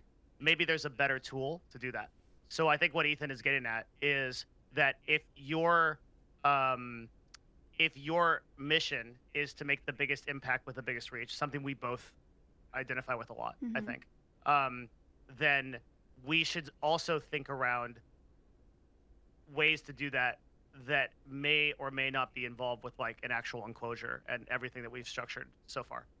Yeah, maybe the best route for you is let me go a completely non-enclosure way for a moment. Maybe the best thing for you to do is through people, you have a large audience, they have connections. It's actually surprising how well the Twitch audience is connected.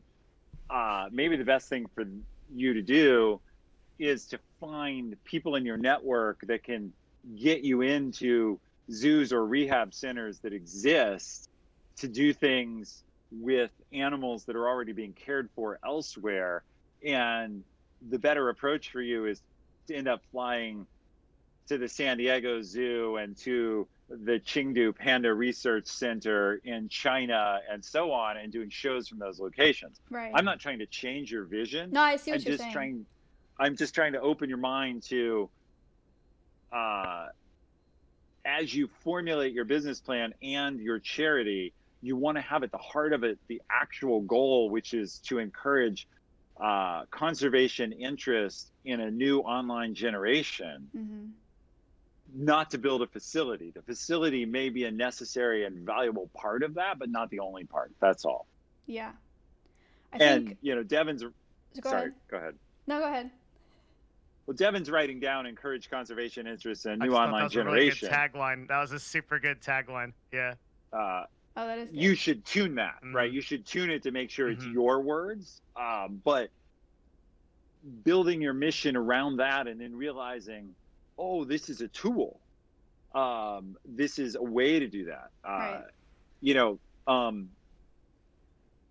As an analogy, Washington Trails Association, their goal is trails for everyone forever. So we're trying to create trails that are accessible, that have access for a diverse populace and are preserved for the long term. But one of the things the organization discovered over time is that meant doing trail work. But the trail work was a way to engage volunteers and let them get to know the organization and become ambassadors themselves, not the mission. And so I'm just helping you tease through the idea of differentiating the tools from the mission. Okay. I think that's Appreciate super important, and I want to like also echo on it, because the other way to think about this is there are so many verticals that you can go if your goal is exposure. Because, for example, right, Pokemon's cat has a bigger brand than I will ever have. I will ever build it. She has more followers on Instagram than I have on YouTube and Twitch combined, right? Like that's just the reality of it. And it's like this fucking cat doesn't even know where it is or what it is. But okay. Yeah. but it has a better social media following than me. So like, and that reason is because people associate with animals in a certain way, right? Like they have a they have a sort of attachment to them. And so like if your goal is this kind of exposure, well, like a very logical thing to do would be like especially if you start with like a few animals, you kind of give them personalities. You kind of like well, I mean they have personalities, sorry, like, but like I mean like you sort of like you give them you make them social media people, right? Like you give them that kind of presence, Right. and then through that messaging, they explain why conservation is important. Yeah, I think that's kind of yeah, the function, the ideal function of an ambassador. So American Eagle Foundation has done really well with that. They have several accounts on Instagram, and they're probably on Facebook and Twitter as well. But like George the Vulture is one of the vulture ambassadors that they have at their center in Tennessee, and he's got like 15K or so on Instagram. And they have Poe the Raven, and I'm not sure if they have one for Challenger. They have Bash the Black Vulture on Instagram. So they do. Oh yeah, there it is. Pulling it up. Yeah. So George does pretty well on Instagram. I think my initial thought what Ethan, what you were describing is similar to what. Do you guys know who Jack Hanna is?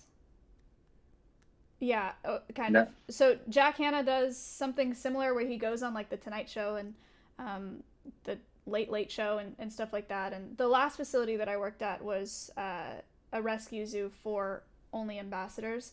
And so we would bring animals to the Tonight Show and the Late Show. And I know that he meets those animals like on set the day of.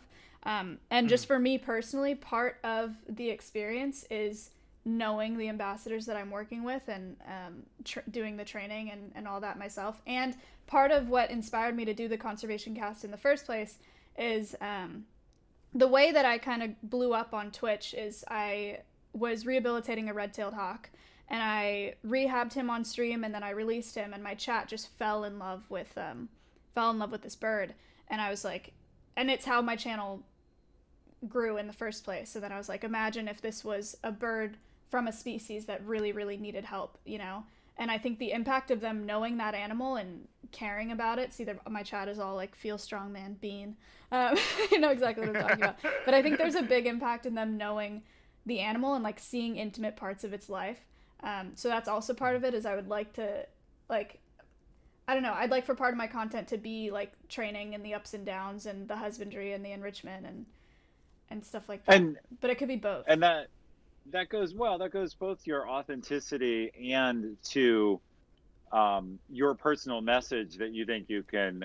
There's nothing, in other words, that's fantastic. I think having some of that clarity and having it come through, I would encourage you. I read the business plan as it exists. I would try writing some of that down, so that you can then check the business plan against it.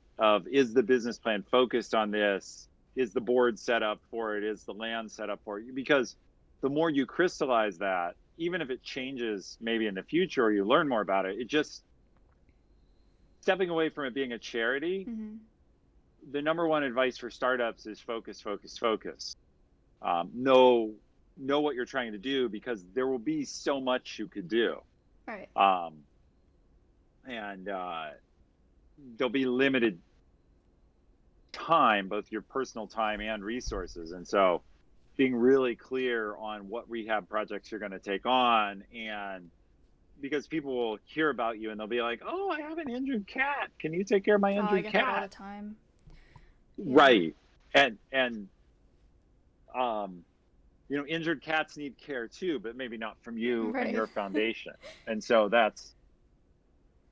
it's just super important to have that laser focus. Yeah, for sure.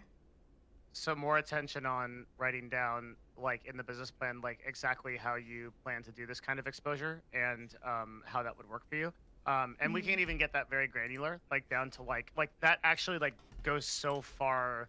You can literally break that down into a weekly schedule, right? Like you can like if you want to, you can get to the point where it's like you go very, very, very high level and be like, okay, like in general, I want to do like X number of collaborations. I want to give this particular animal that I feel like a lot of people identify with, like to like an Instagram account. You can do that, but then you can like granular. You can also plan that out. And I think that's important too. Is like what Ethan's saying is like, I think that one of your potential dangers is that you just get like really, really focused on the conservation side of things, and you're spending all of your time like taking care of animals and things like that, which may not actually accomplish your mission of exposing people and making the impact to the most amount possible. Because it seems to me that like you need to structure yourself more as sort of a brand ambassador yourself, for this particular messaging, than you do an actual conservationist. If your message is to expose this to the most amount of people for the greatest amount of impact. Does that make sense? Yeah, I think part of part of my idea is streaming at the facility though, so like essentially doing Yep. zookeeping on stream and husbandry and I think that's really good idea. okay, so just kill two birds Yeah. with one that's a terrible phrase to use for this, but you know what I'm talking about. Perfect. Yeah. That was priceless. And I think it's okay to speak actual English and not have Right. not have people take it wrongly. But yeah, that way it would be productive is what I mean. Yeah, totally. Okay. Yeah. And that works well for Twitch that loves long form, right? Where Right. you're going to do better with hours of time. Right, for sure. So Streamers Cool. are already zookeepers, so I don't think the transition is that bad. I live with 5 Yeah. of them. Yeah. Yep. I'm Yeah. already doing it. Yeah, I wasn't sure if Ms. Kip was a rescue. You get this all the time. When are you releasing Yeah. this gift? Yeah. Yeah. Yeah, so like I think this is really I think this is really good. Okay. Yeah, like it feels to me like a really strong start. What do you think, Ethan? I think it's good. I'd be interested to see version 2, right? This is going to evolve. It's it's amazing for a week of thought, and obviously you have the exposure to your parents' charitable efforts as well as like you have a lot more equipment for this than most people 40 years old, let alone 22 would have. So I think you're well positioned for it, but it needs bake time. These things need iteration, and the effort of writing it sharpens your thinking, like trying to put things down in coherent words that others can read drives your thinking. Yeah, absolutely. So it's like a term paper. I'm sure you love that analogy. Miss those. Love that. Okay. Yeah. When's the last time either of us have written a term paper, dude? Like, did they have paper back when we wrote term papers? Didn't we use papyrus? Yeah, no, Egyptian cuneiform. cotton. We'll go very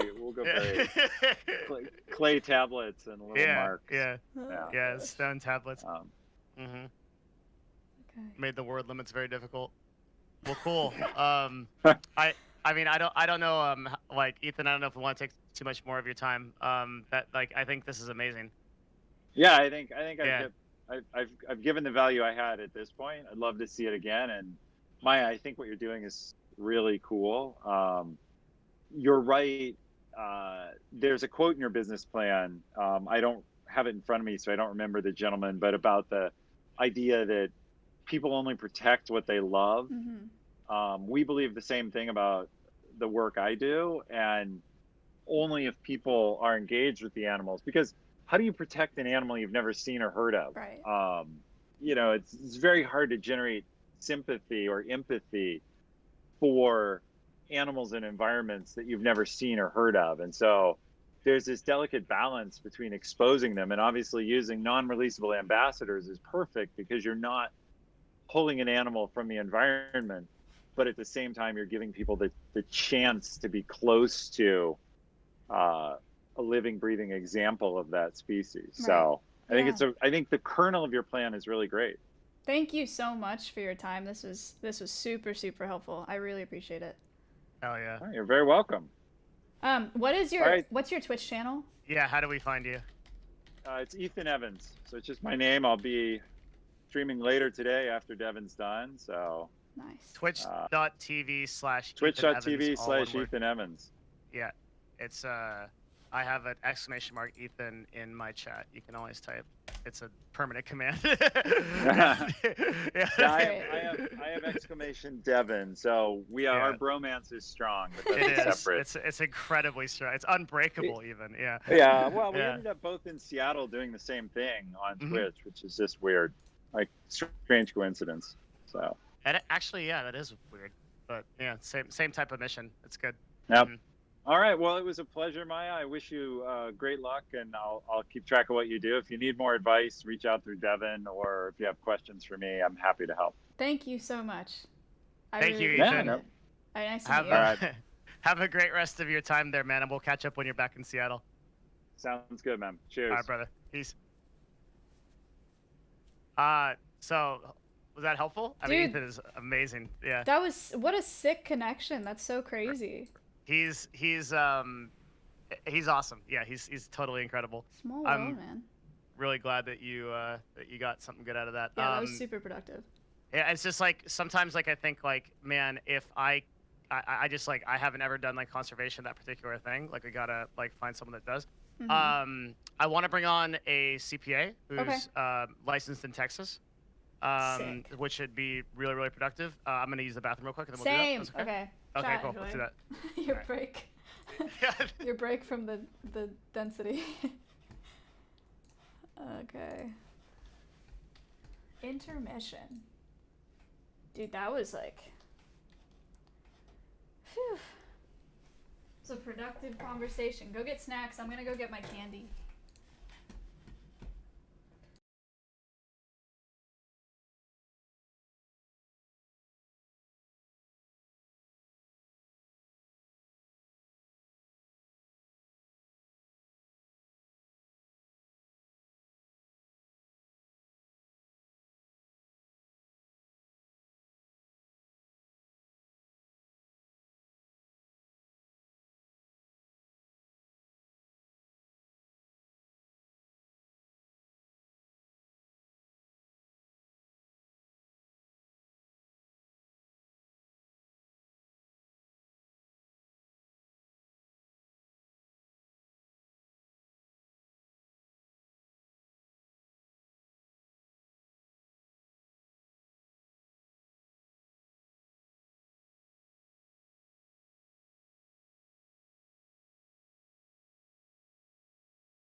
Alright. I didn't get candy, but I have a cinnamon roll that I got from McDonald's this morning. I had never had McDonald's hash browns until yesterday, and I got them at the same time this morning because they're really good. They're really good. How? I don't know. The last time I ate a breakfast from McDonald's, it was when I was in 5th grade, and I got pancakes, and I ate them in the car in the Santa Cruz Mountains, and I threw up in the car. So I just hadn't eaten McDonald's breakfast again.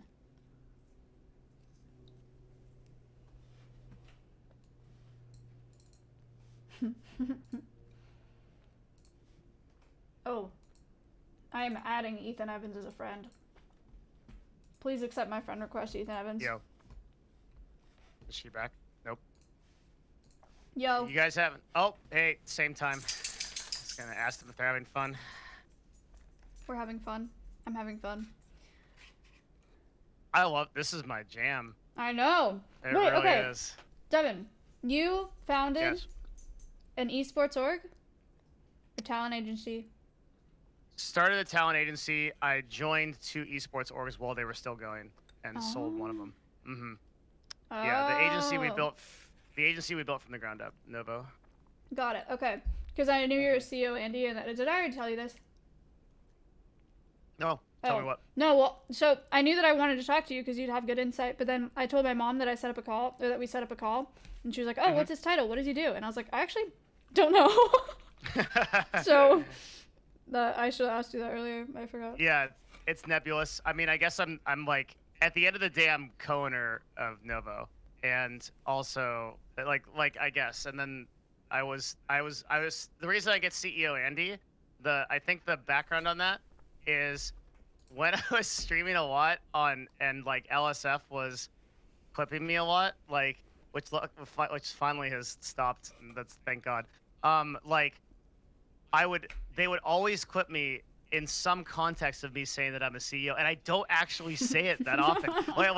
But they're like, well, this guy's always saying he's a CEO Andy, right? Like, here we go, because I'm always like, well, back in the day when I was a CEO, you know, like, so it just like and they just thought I was doing it all the time, so it became a meme and stuck with it. You know how Twitch users are. They find something, they'll stick to it. Yeah, it's like a kindergarten like preschool generator. Like they just go through insults till they get one. How do you feel about live stream fails? Like in terms of, so can we expand on the question? Like, what do you mean? Well, I don't want to talk analytically. I'm just asking you, like, do you hate it? Like, do you hate Redditors? Yeah. Oh, okay. Yeah. So like analytically, it's like or like growing it like in terms of like exposure, it's really good. But like I think in terms of its impact on one thing to remember about LSF is that LSF is actually a really, really small part of the. I was gonna say smart. Smart is not the correct word.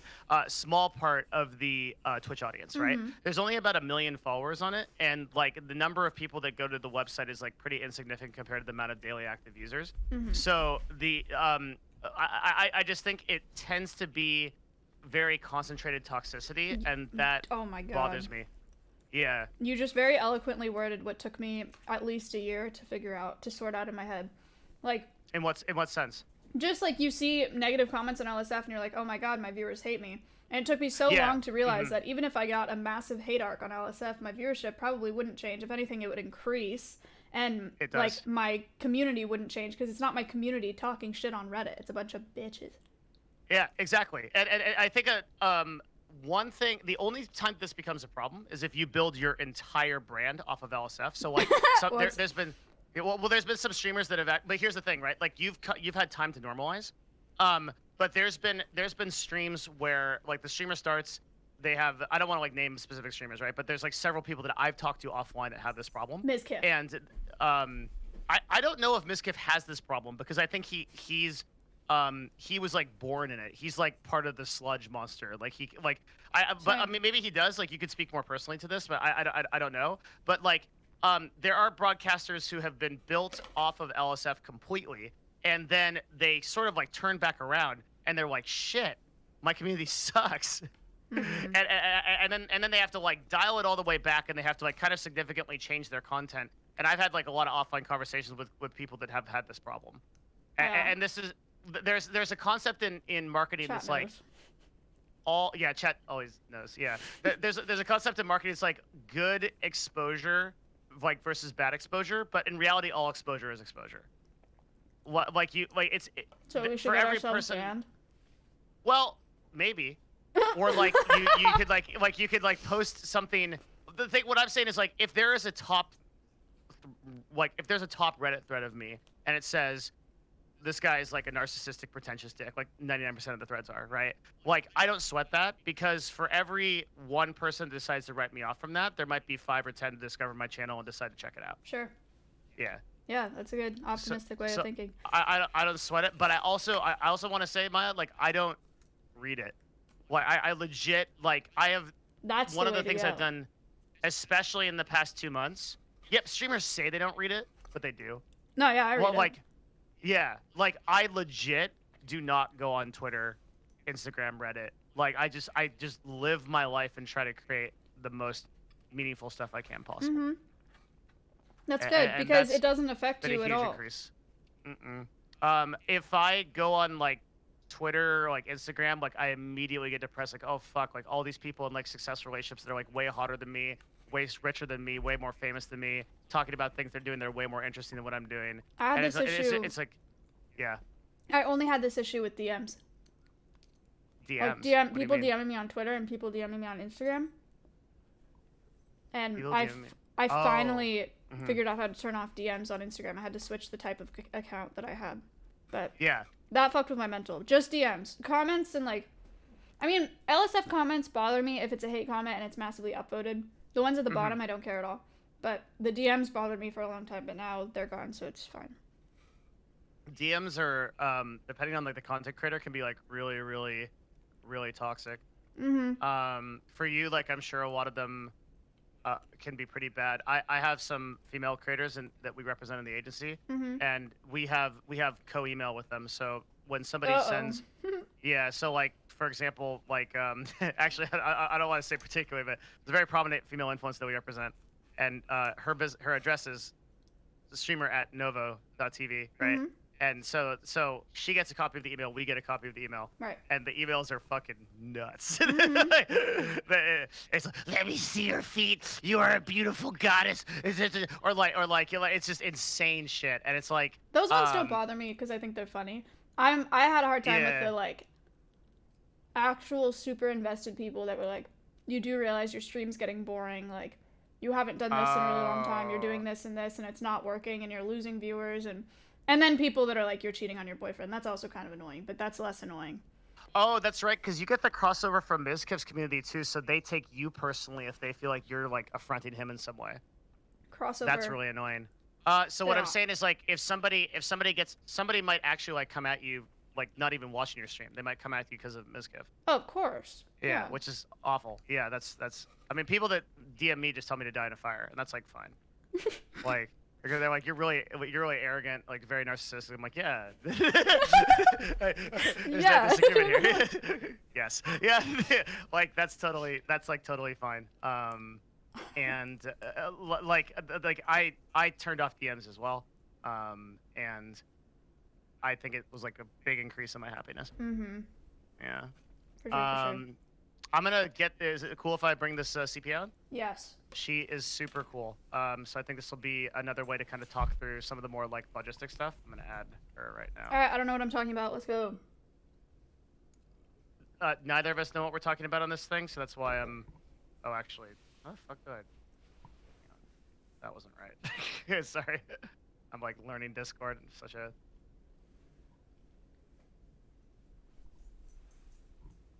It didn't work. Hang on. Add. Oh, it did it.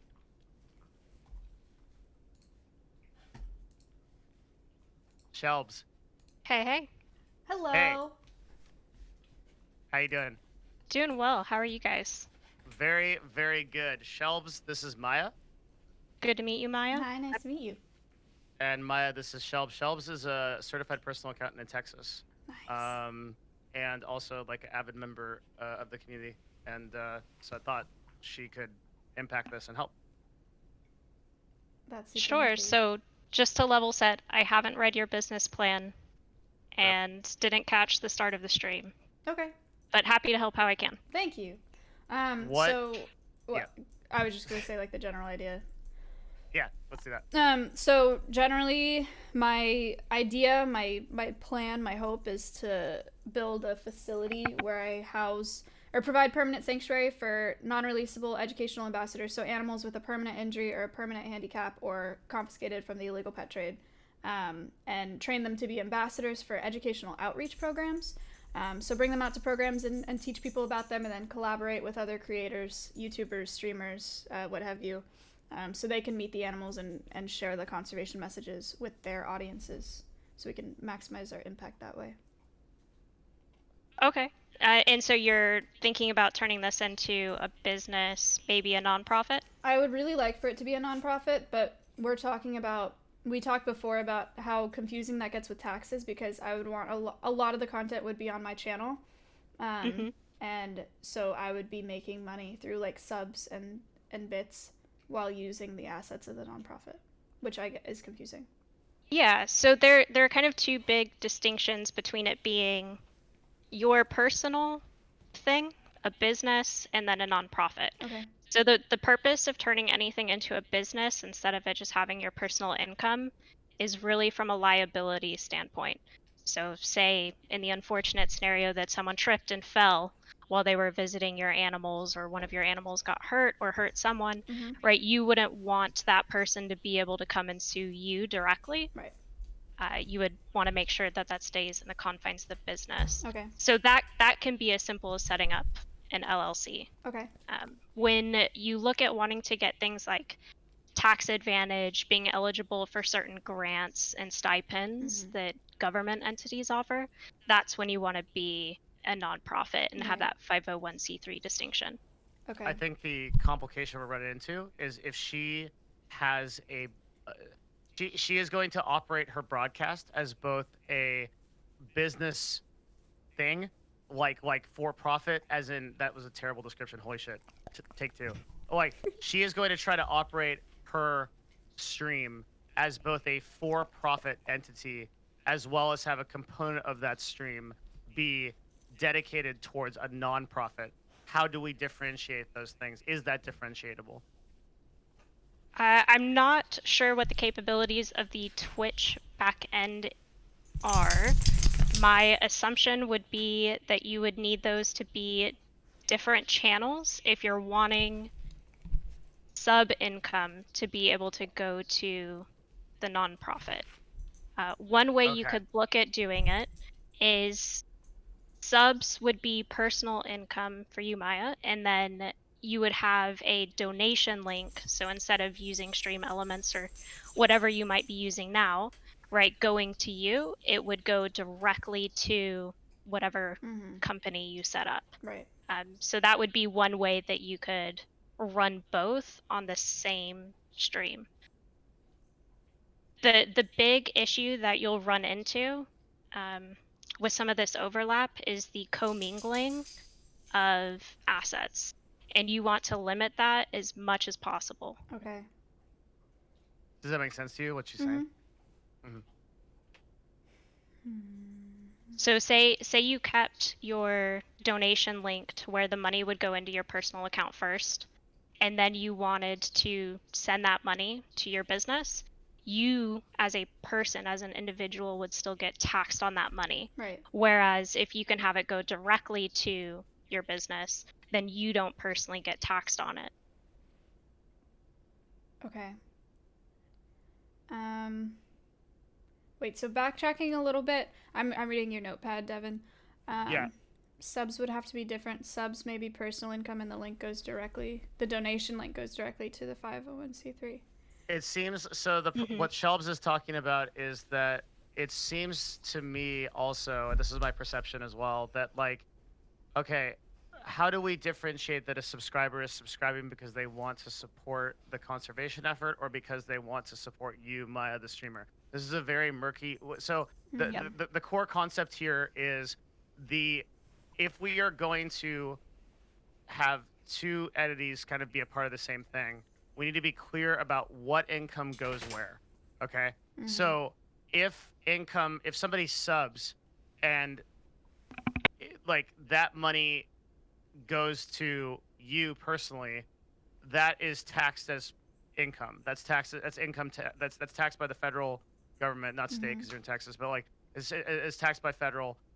If it goes to the 501c3, it's not, which is like a meaningful difference, like 30-40%, right? And so if somebody subs, you can't clearly justify to the IRS any way that I can see that somebody is subbing on the same channel for you personally or for your charity. That doesn't shake out. So I don't think there's a way to make subs I'm saying you can't contribute sub income to the 501c3. Right. But what you can do is you can do a separate donation link, right? That goes to it. Right. Or you can set up your channel so that all donations go to it. That's exactly. Yeah. Here's to make it even murkier. Is it possible because so I use Stream Elements, right? And for my podcast each week, I usually hook up the organization's PayPal to my account for the organization that I'm fundraising for, so that I don't see any of the money. Could I switch the account when I'm using the assets of the nonprofit, like when I'm streaming at the facility, and then if I'm doing a desktop, like my normal stream, could I make it my account? You will need to have a plethora of disclosures. Okay. Because the last thing you want is someone donating, thinking that they're donating to an entity like a 501c3, right? And then it's actually going to you. Right. Because if that individual tries to claim it as a donations on their own taxes, right? So like say I donate $1,000 to you and I think it's going to your conservation efforts. If I try to write that off on my personal taxes, then both you and me are going to get into hot water with the IRS. Right. Okay. And you don't want to fuck with the IRS. Right. They're the number one do not fuck with organization. I mean, yeah. I guess I could. So to me, I think that as much as like, I don't know how willing this is to do, but it seems like the really simple thing for me is to make it so that all donations just go to your conservation effort. Oh, I thought you were gonna say a second channel. That would be fine. Say a second channel. I don't think that's viable. Okay, yeah, good. Because knowing me anyway, I'm gonna put a few thousand a month into it regardless, and I don't make much more than that in donations. So let me real quickly just outline that, because I think a lot of people in chat don't understand this. Starting a second channel on Twitch or YouTube or whatever is an enormous brand hit. she has to regain all those followers. She has to there's a huge amount of passive attention that just by her clicking the start streaming button, by virtue of how many followers she has, will beget a larger audience. And the other reason for this is also psychological and spiritual, which is like, now you've got two businesses, you've got two channels you've got to run. Okay, this channel is a collaboration with Ms. Kiff holding a bird. Is that going to be on the main channel, or is that going to be on this? It's a total clusterfuck, and it's not worth a lot of in business. A lot of what you don't do is more important than what you do. And limiting it so that it can be accessible and easy to you personally is very, very important. Yeah, so that's why we're trying to make this figure out on the Maya channel. Someone in your chat said, plus you lose all that extra time on your main channel. That's the other thing is, and now I need to think about it because of what Ethan said about it shouldn't be built off of personality. But part of this, but if it's a nonprofit, this doesn't work. But part of having this and like making my content from the facility is really like digging into my niche that I've already started creating on Twitch. So it is developing my brand. I agree. I also, just like from a brand building standpoint, I think that you should you as a person should continue to invest in building your brand anyway. Like that I think, like, I believe that like having a personal brand is like a very good like 10, 15, 20-year plan no matter what you do, because it will add that much more equity to you. Like, you could be in something completely different in 9 years, but like what I'm saying is, like, if in the course of this you decide to let go of Maya the brand and you embrace a conservation brand, right? What happens is I think, like, if that conservation brand, like, something happens to it, or you just decide to go a different direction, well, you don't have that personal equity that you built up. So I think that, like, I also think that people relate better to subjects through individuals as well. So we use the example in our first talk, I used the example of like Neil deGrasse Tyson with astrophysics, or Sam Harris with philosophy, right? Or Steve Irwin with animals. That like through an individual you can do a lot greater impact than sometimes an entire organization. Organizations are nebulous. They're many different people that represent many different things. It's more difficult to sit behind one and make people care about it. It's possible, but it's more difficult than it is to be an individual. So I think that you should be thinking about all these things, forward thinking all these things in mind, with your brand in mind, your personal brand in mind. Right. Okay. I would be fine with the donation link. So then are subs and bits not an issue then? Or Those would still go to you. But is that okay if it's a nonprofit? Yeah, that's okay. Oh.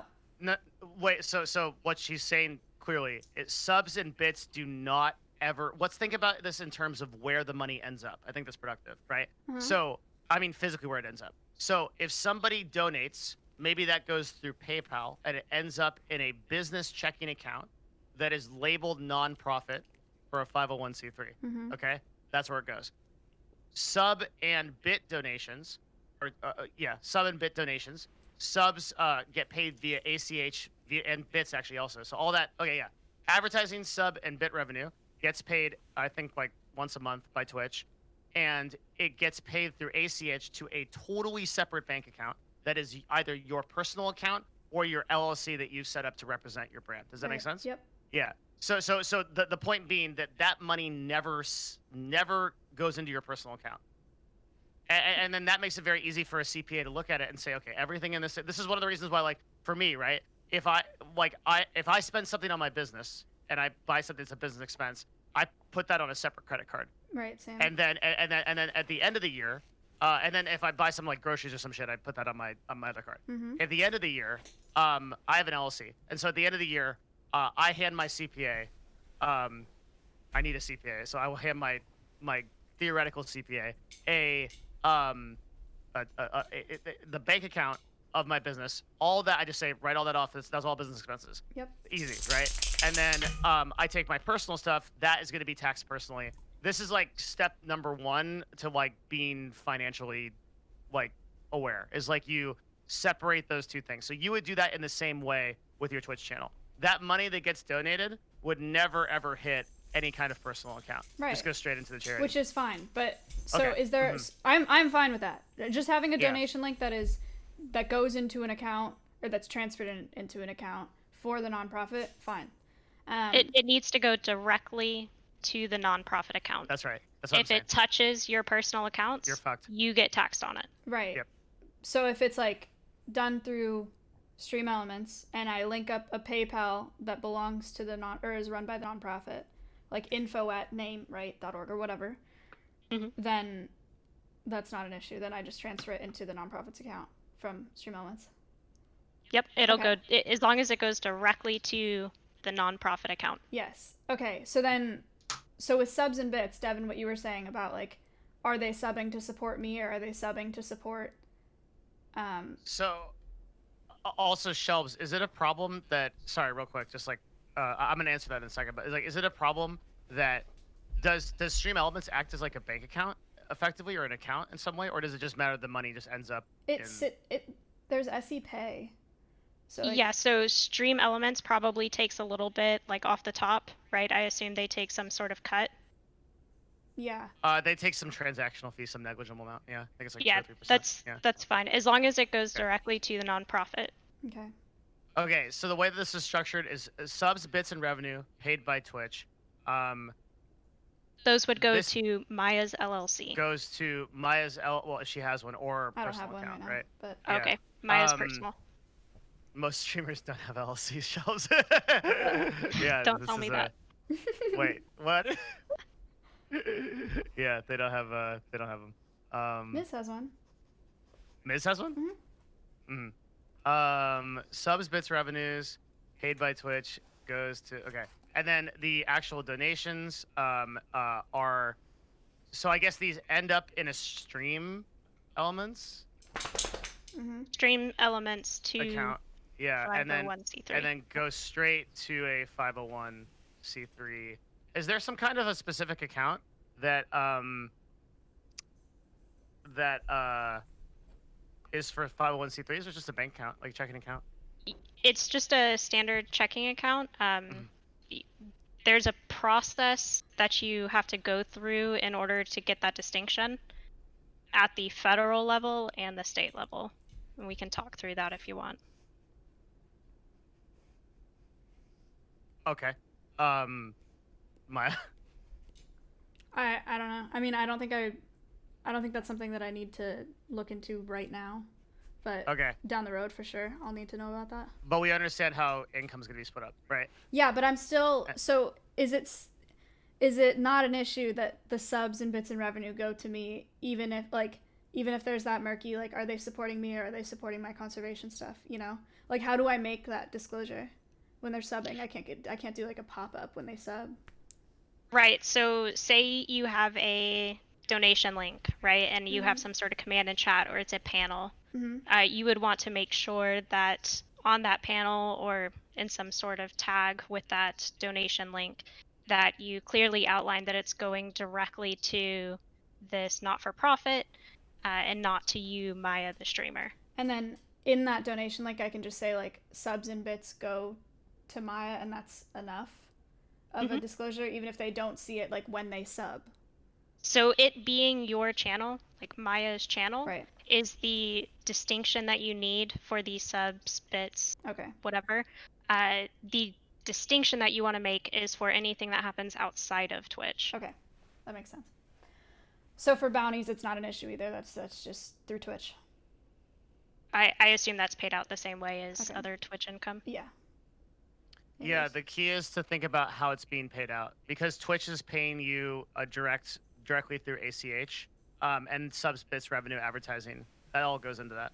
So as long as that money is kept totally separate, at the end of the year, you tell the IRS, look, everything that went into this account is the 501c3. Everything that went into this is subs, bits, revenue for my own personal business. Does that make sense? Yeah, Connor said, worst case, you pay to license the content from the nonprofit. Oh, I see. Okay. You shouldn't have to do that since you own it. So right. So you should just be able to write that for yourself since you're the executive director. So I should be able to write an agreement that I can use assets from the nonprofit on my stream. Yeah, of course, you own it. Yeah, so I mean, you Kind wouldn't of. even. Kind Wait, of. Why? What's up? So as part of becoming a 501c3, one thing that you'll have to do, Maya, is write your conflict of interest Right. policy. Okay. Oh, So anything that might violate that policy, that helps you. Mhm. So say, for instance, you were trying to become an employee and you wanted to pay yourself, that has to be reviewed by an independent body in order for it to float. Okay. An independent body, could that be like members of my board, or does it have to be outside of the nonprofit? It depends on who the other members of your board are. Okay.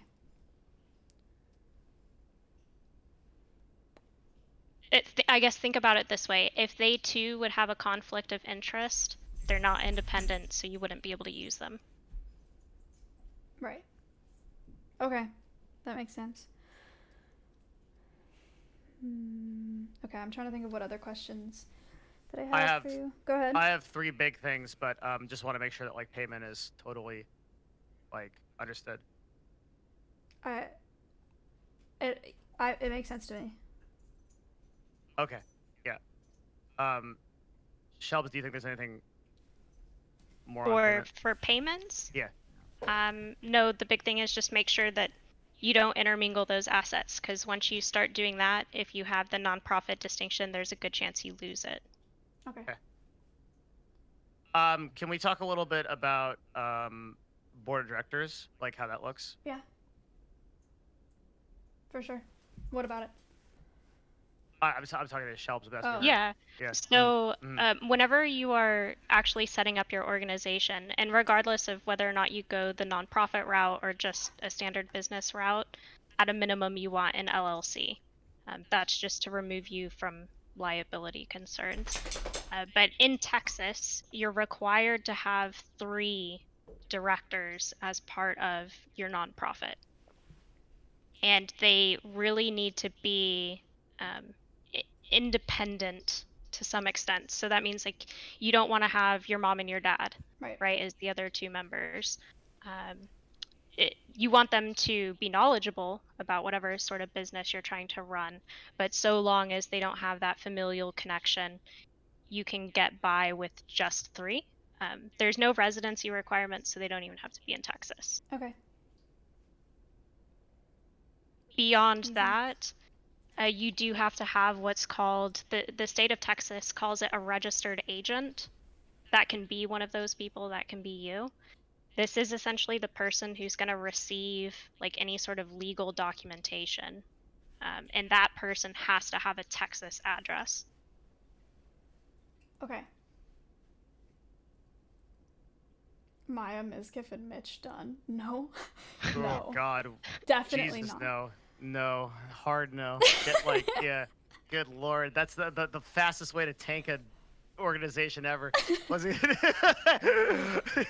Okay. Like how are there any other considerations to like the nature of these board members? Or they could kind of be anyone that's not like personally associated?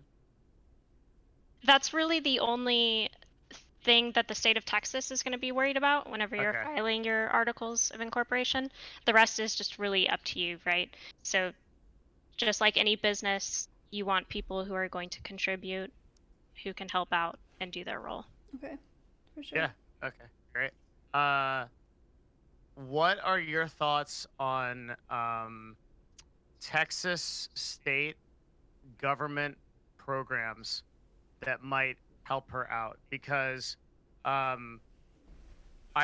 wrote down that apparently Texas has a state program called Capital Access, which can be used for facilities, and I guess they have a particular focus on animal rescue. So it's actually quite possible that a significant amount of your funding could come from Texas itself. And I wonder if you have any impact on that. Yeah. Yeah, so federally, state, and even locally, there are all sorts of programs for grants. They can be a couple of thousand to tens of thousands, right, to a lot more. This is where it's really helpful to have someone who's knowledgeable in grant writing, because you do have to apply for this sort of funding. Essentially, you are pitching them your business, right? So you want some sort of pitch deck, and depending on what the grant is, they'll ask for different sorts of information. So they might want to see your annual returns. They might want to see just a blanket pitch deck. They might want to see your bylaws. Right. And one benefit to going the full route of becoming a 501c3 is that it lends you extra credibility when trying to get those grants, because it is a long process to get that distinction. And in some cases, it's even the minimum requirement. Oh, sorry. Okay. Cool. Yeah, I've written a handful of grants, but I'm not necessarily good at it, so I may think of some people who would be better. And the other question I had, and I'm not sure how much we can impact this, insurance? So that's kind of the big thing about liability. Do you know where Yeah. you plan on having the animals? Like, location in Texas?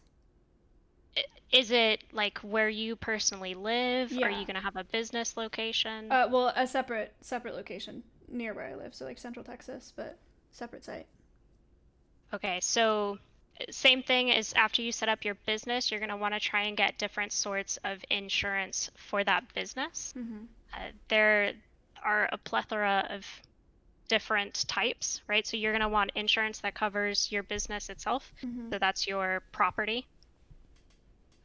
You're going to want personal liability insurance. So this is like if somebody comes and, falls and hurts themselves or hurt an animal or get hurt by an animal.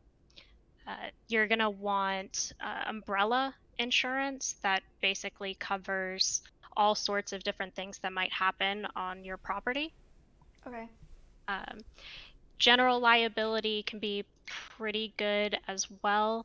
Yeah. And then are you going to have any sort of cars or automobiles? No, not at the start. I'm not planning on it. Okay. The important thing too will just be making sure that at least one of those that you get will cover any sort of transit. So like say you're moving the animal from one location to another, it's typically referred to as gap insurance. Okay. If you think about like driving a car off a lot right before you get insurance for that new car, it essentially covers whatever the new change that's coming in. Okay. So if you're transporting an animal to your business and the car gets hit, it insures that animal. Okay. For what it's worth, in my experience, this is a far less complicated process than it sounds. When I did this in 2 businesses, and how it works is like an insurance dude that is from one of the big insurance companies, like literally shows up at your house, gives you a package with all of this in it, and gives you a price. And so this is it's as simple as calling like one of those large insurance companies, and then they just come and do the whole thing. Okay. Yep.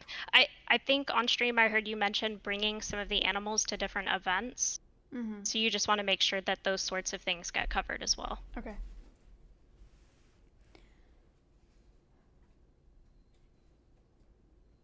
And it's okay for that to be done in my personal vehicle? So in your personal vehicle, yes, but that likely won't be covered by your personal insurance. Okay. So just like how if you're an Uber driver, right, your personal insurance doesn't cover you while you're Ubering. Right. You have to have a different type. Yep. Okay. So government programs, insurance, and board were my major 3. Is there anything on your mind, Maya, that you're wondering? I know it's a lot of stuff. Yeah.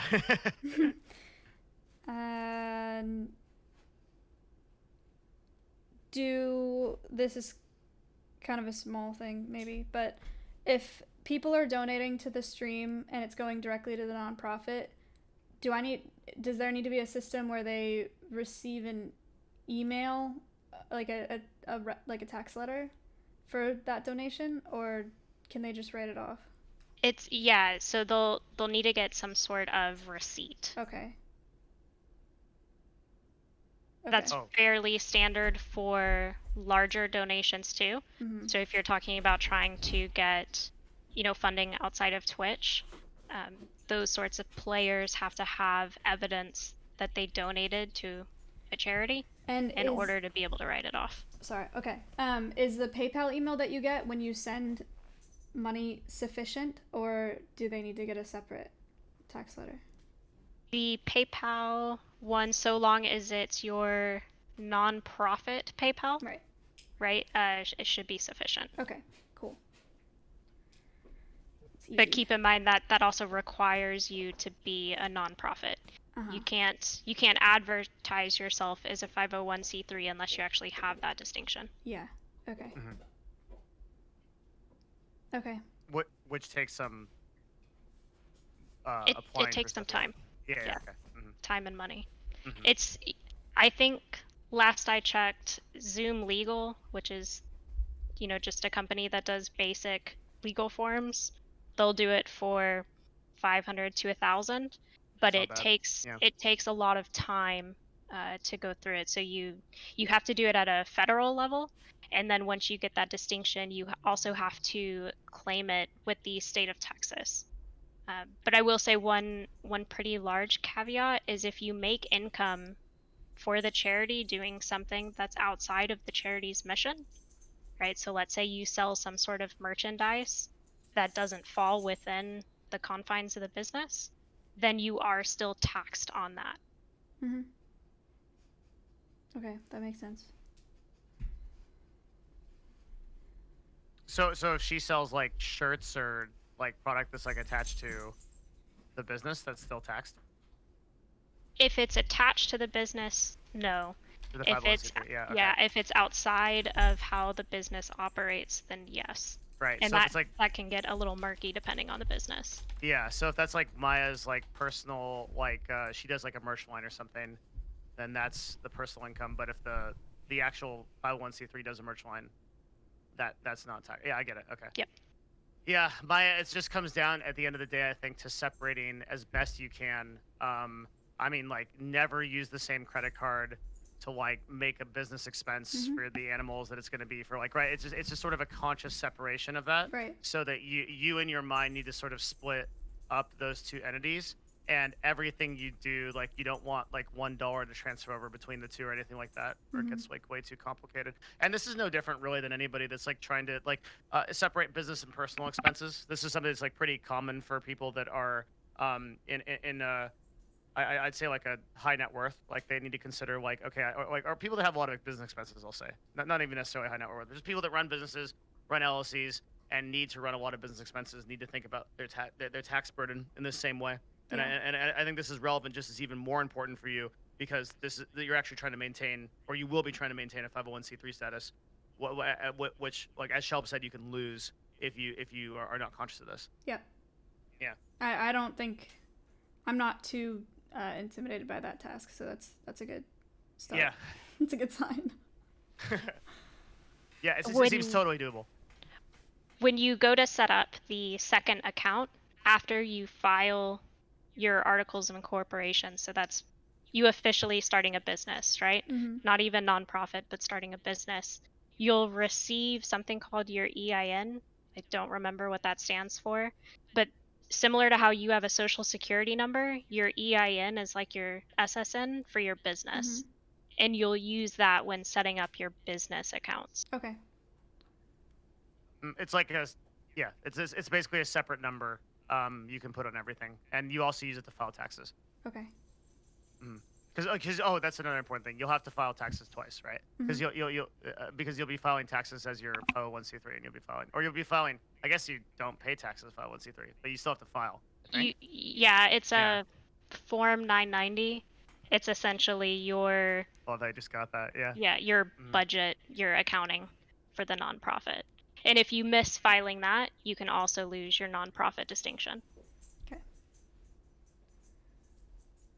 Cool. Shelbs, do you think there's anything important to cover that we haven't thought about? Any questions you have? Make sure that you set up the business. Make sure you get the EIN.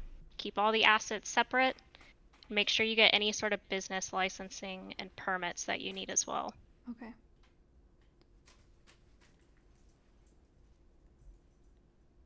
But outside of that, I think it's a good start. I appreciate what you're trying to do. One of the things I want to do is own a dog ranch, so totally understand. Aw, that's so cool. Yay. Thank you so much for your expertise and your time. I appreciate it. Yeah, I understand this is like your job, so the fact that you wanted to come on and do this is like really cool. Yeah. Yeah, for sure. And if you have any other questions, Maya or Devin, feel free to reach out. I will add Thank you on you. Discord. Yeah. I really appreciate this. Thank you so much. And thank you for being such a valuable member of the community for so long since we haven't actually talked directly. Just want to say that I appreciate you, and that's this in particular is really, really cool of you to do. Sure thing. Have a happy new year, guys. Hey, happy new Okay, year. you too. There it is. Okay. Nice. So She's good this at is what a she does. lot. Yeah, she is. Yeah, she is. Yeah, she's been really awesome in the community for a long time, and just helps a lot with It's not even like most of the time she isn't even doing like CPA business stuff, but just happened to think of her because she's been in the community a long time, and I know she's brought it up, and yeah, she is very professional. Super Yeah, good. she made it very easy to understand, concise. It's good. Yeah, which is not something that most CPAs do. They tend to like Right. get into a lot of the so she's a really good communicator. She hangs out in Discord a lot, and like really just like a awesome person in the community. Nice. So I'm glad she could come on. Cool. So I want to be cautious that I think that's good for today. I like we can talk about other shit. I just think that like that's like a lot of business stuff. Yeah, Yeah. that's more Yeah. than enough. Dude, my brain is Yeah. like mush right now. Yeah, I'm sorry. No, Yeah, no, this is- it's good. yeah. It was all really good info. Those were great connections. I really appreciate it a lot. Thank you. Of course. Yeah, This the least was, I can like, do. And mad productive. I'm gonna send you. But what I'm gonna do is I've already like copied this over. I'm gonna put this together with our research notes and with the other things that we found through the team has found, and then we'll put that in all into like a one big business kind of like document on Google Docs, and I'll send you that this afternoon. Amazing. Thank you. That's so helpful. I love what you're doing. I appreciate Keep it. doing it.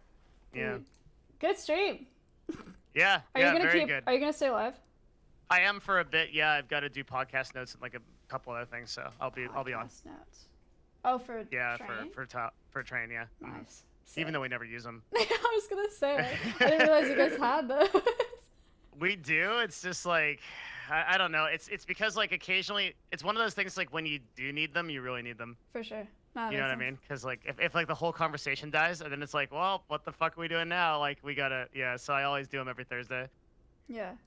So I still gotta do that, and then I think there was something I was gonna yell at You guys Twitch are about. So you guys are doing a podcast tonight? I would think so. New Yeah. Year's. You're gonna count down together? We haven't. I think we talked about it last week, so I think we're on. But Okay. I'll see if he's. Why are you want to come? No. But thank you for asking. I was only asking because I was like, it's New Year's Eve, so I was imagining It you was guys. quite literally the most committed no I've ever heard from you. That was great. It's been a while. It's been a while since I've been on the podcast. Hard rejection. It is a certain vibe. Yeah. Like yeah. Just see who we can find. Like I have like no life right now at all. All I Aw. do is it's sad. It's like all I do is like I'm on this like obsessive like workout thing. I I'm saw you doing talking this, about like, it a little bit. Yeah, I'm That's like good though. I'm At least it's productive. It is. I'm like tracking every day of this like health journey, like all the macros, everything, and jeez. I using my Discord. And like to do it. And what ended up happening was a lot of people started doing it with me, Aw. and now I'm even more inspired to do it. That's which is, great. like so, the community sort of fed back on it and has made me even more inspired to do it. It's become an incredibly positive thing. Good. That's awesome. Yeah. Well, Feels good. if you wait, so you find the guests too? Half and half. So train recruits about half. I recruit about half. Oh. We just sort of it's incredibly ad hoc on the back end. Like it's very like sometimes we have like a really good plan, and it's like we know exactly what we're doing, and sometimes it's like 9:30 and we're like, oh, we You don't gotta have any guests. yeah, just start furiously DMing like thousands of people to figure out how Right. to The get only times I've ever come on the podcast, I've gotten a DM on Twitter like 10 minutes before This sounds the right. start Yeah. time. If you want, I'll That's the come on style. another week if you need people. You have no obligation whatsoever. We always can find people, but it's like if it's something that you would enjoy doing, Okay. you know, we'd love to have you. All right, we'll talk about it. You could bring an animal.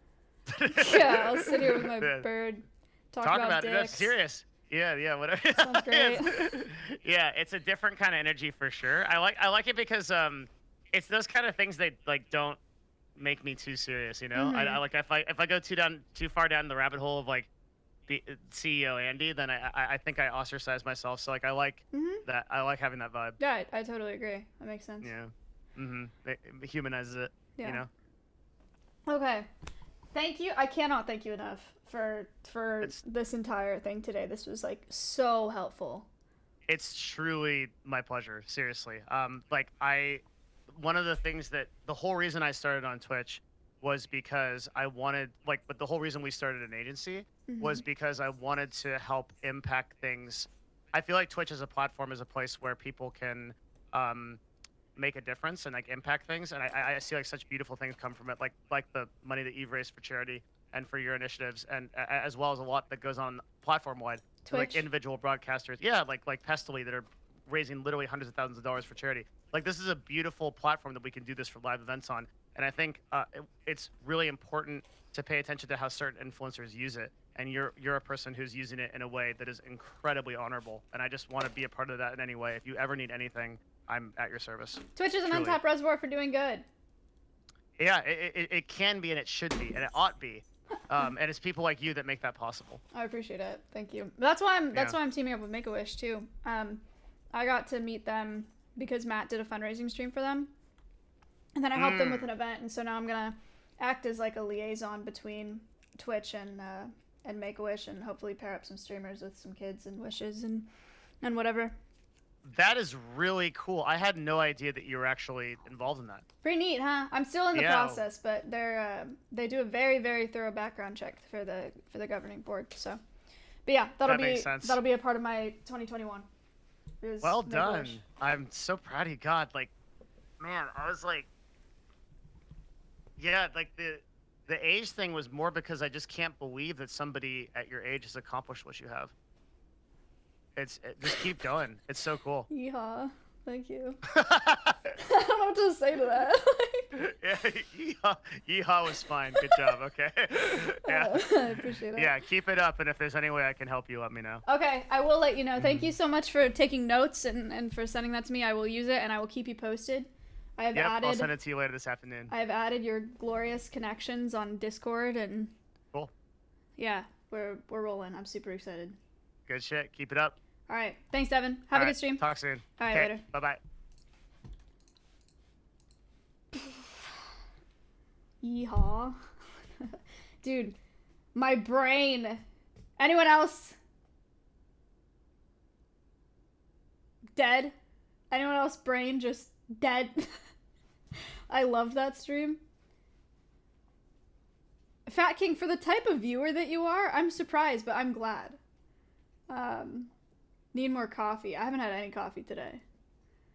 My brain was dead 2 hours ago. Honestly, after we talked to Ethan, I was kind of like, oh my god, now we're gonna talk numbers and taxes that I don't know about. Like, I'm gonna die. But it was good. That was a lot of really, really good information. Mocha, thank you for the sub. This is gonna be a lot, but worth. I think it'll be really cool.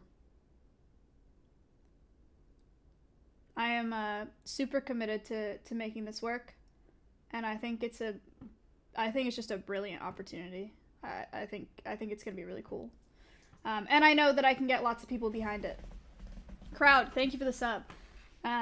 It's gonna be frustrating. Oh my god, yeah, I know. There's gonna be a lot of stuff that I don't understand how to do, or that I get confused about, or delayed with, or whatever. Permits, blah. There's a lot, but I have a lot of people for a lot of things. I know a lot of people that know a lot of things. So, people, thank you for the 5 months. Thank you for the subs while I was talking to them. I'm sorry I didn't read them out.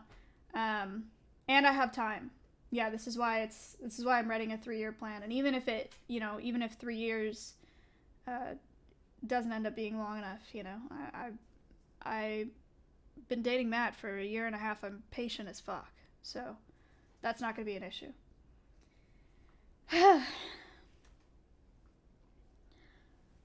All right.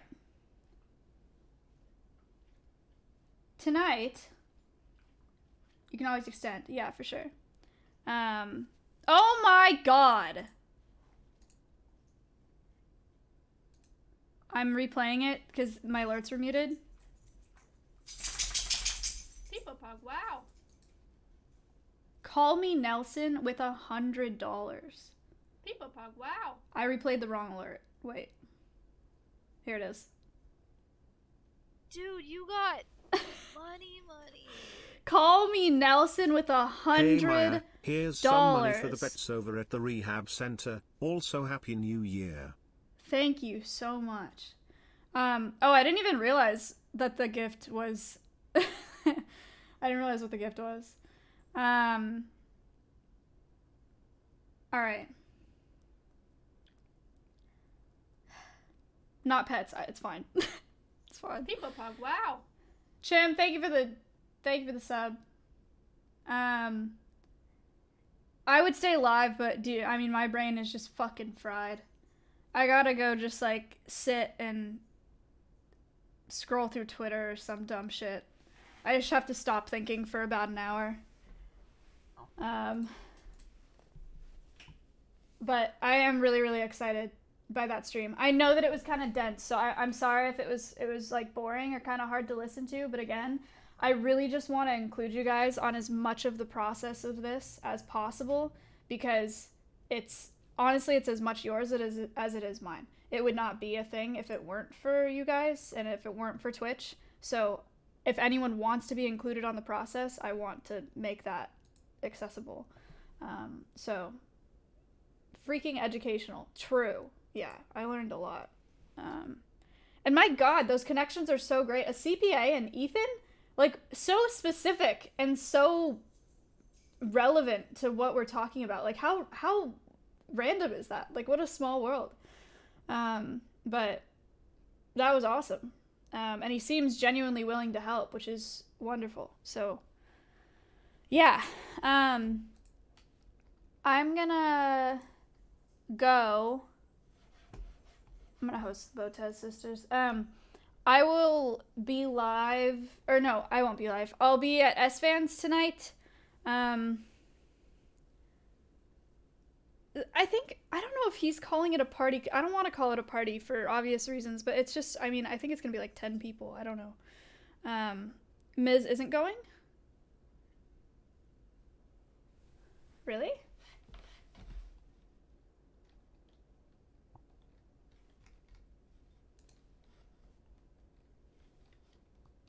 Dude, this year sucks dick. Alright, chat. Interesting. Okay, so I messaged, you missed the rant.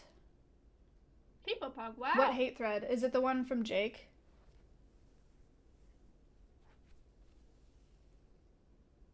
Dude. Okay, I actually messaged S-Fan about this morning. I was like, I sent him that thread. I sent him that thread and I was like, I don't like the looks of this. I really don't. So I know exactly what you're talking about. We'll see what happens tonight. I don't know. I'll talk to Miz. But as of now, I'm gonna get off. I'm gonna raid the Botez Sisters. I appreciate you guys watching. Thank you for being a part of this. I'm so fucking excited. I know I seem kind of tired, but I am so excited about this. It's fucking sick. This is sick. Oh my god, Devin's still alive.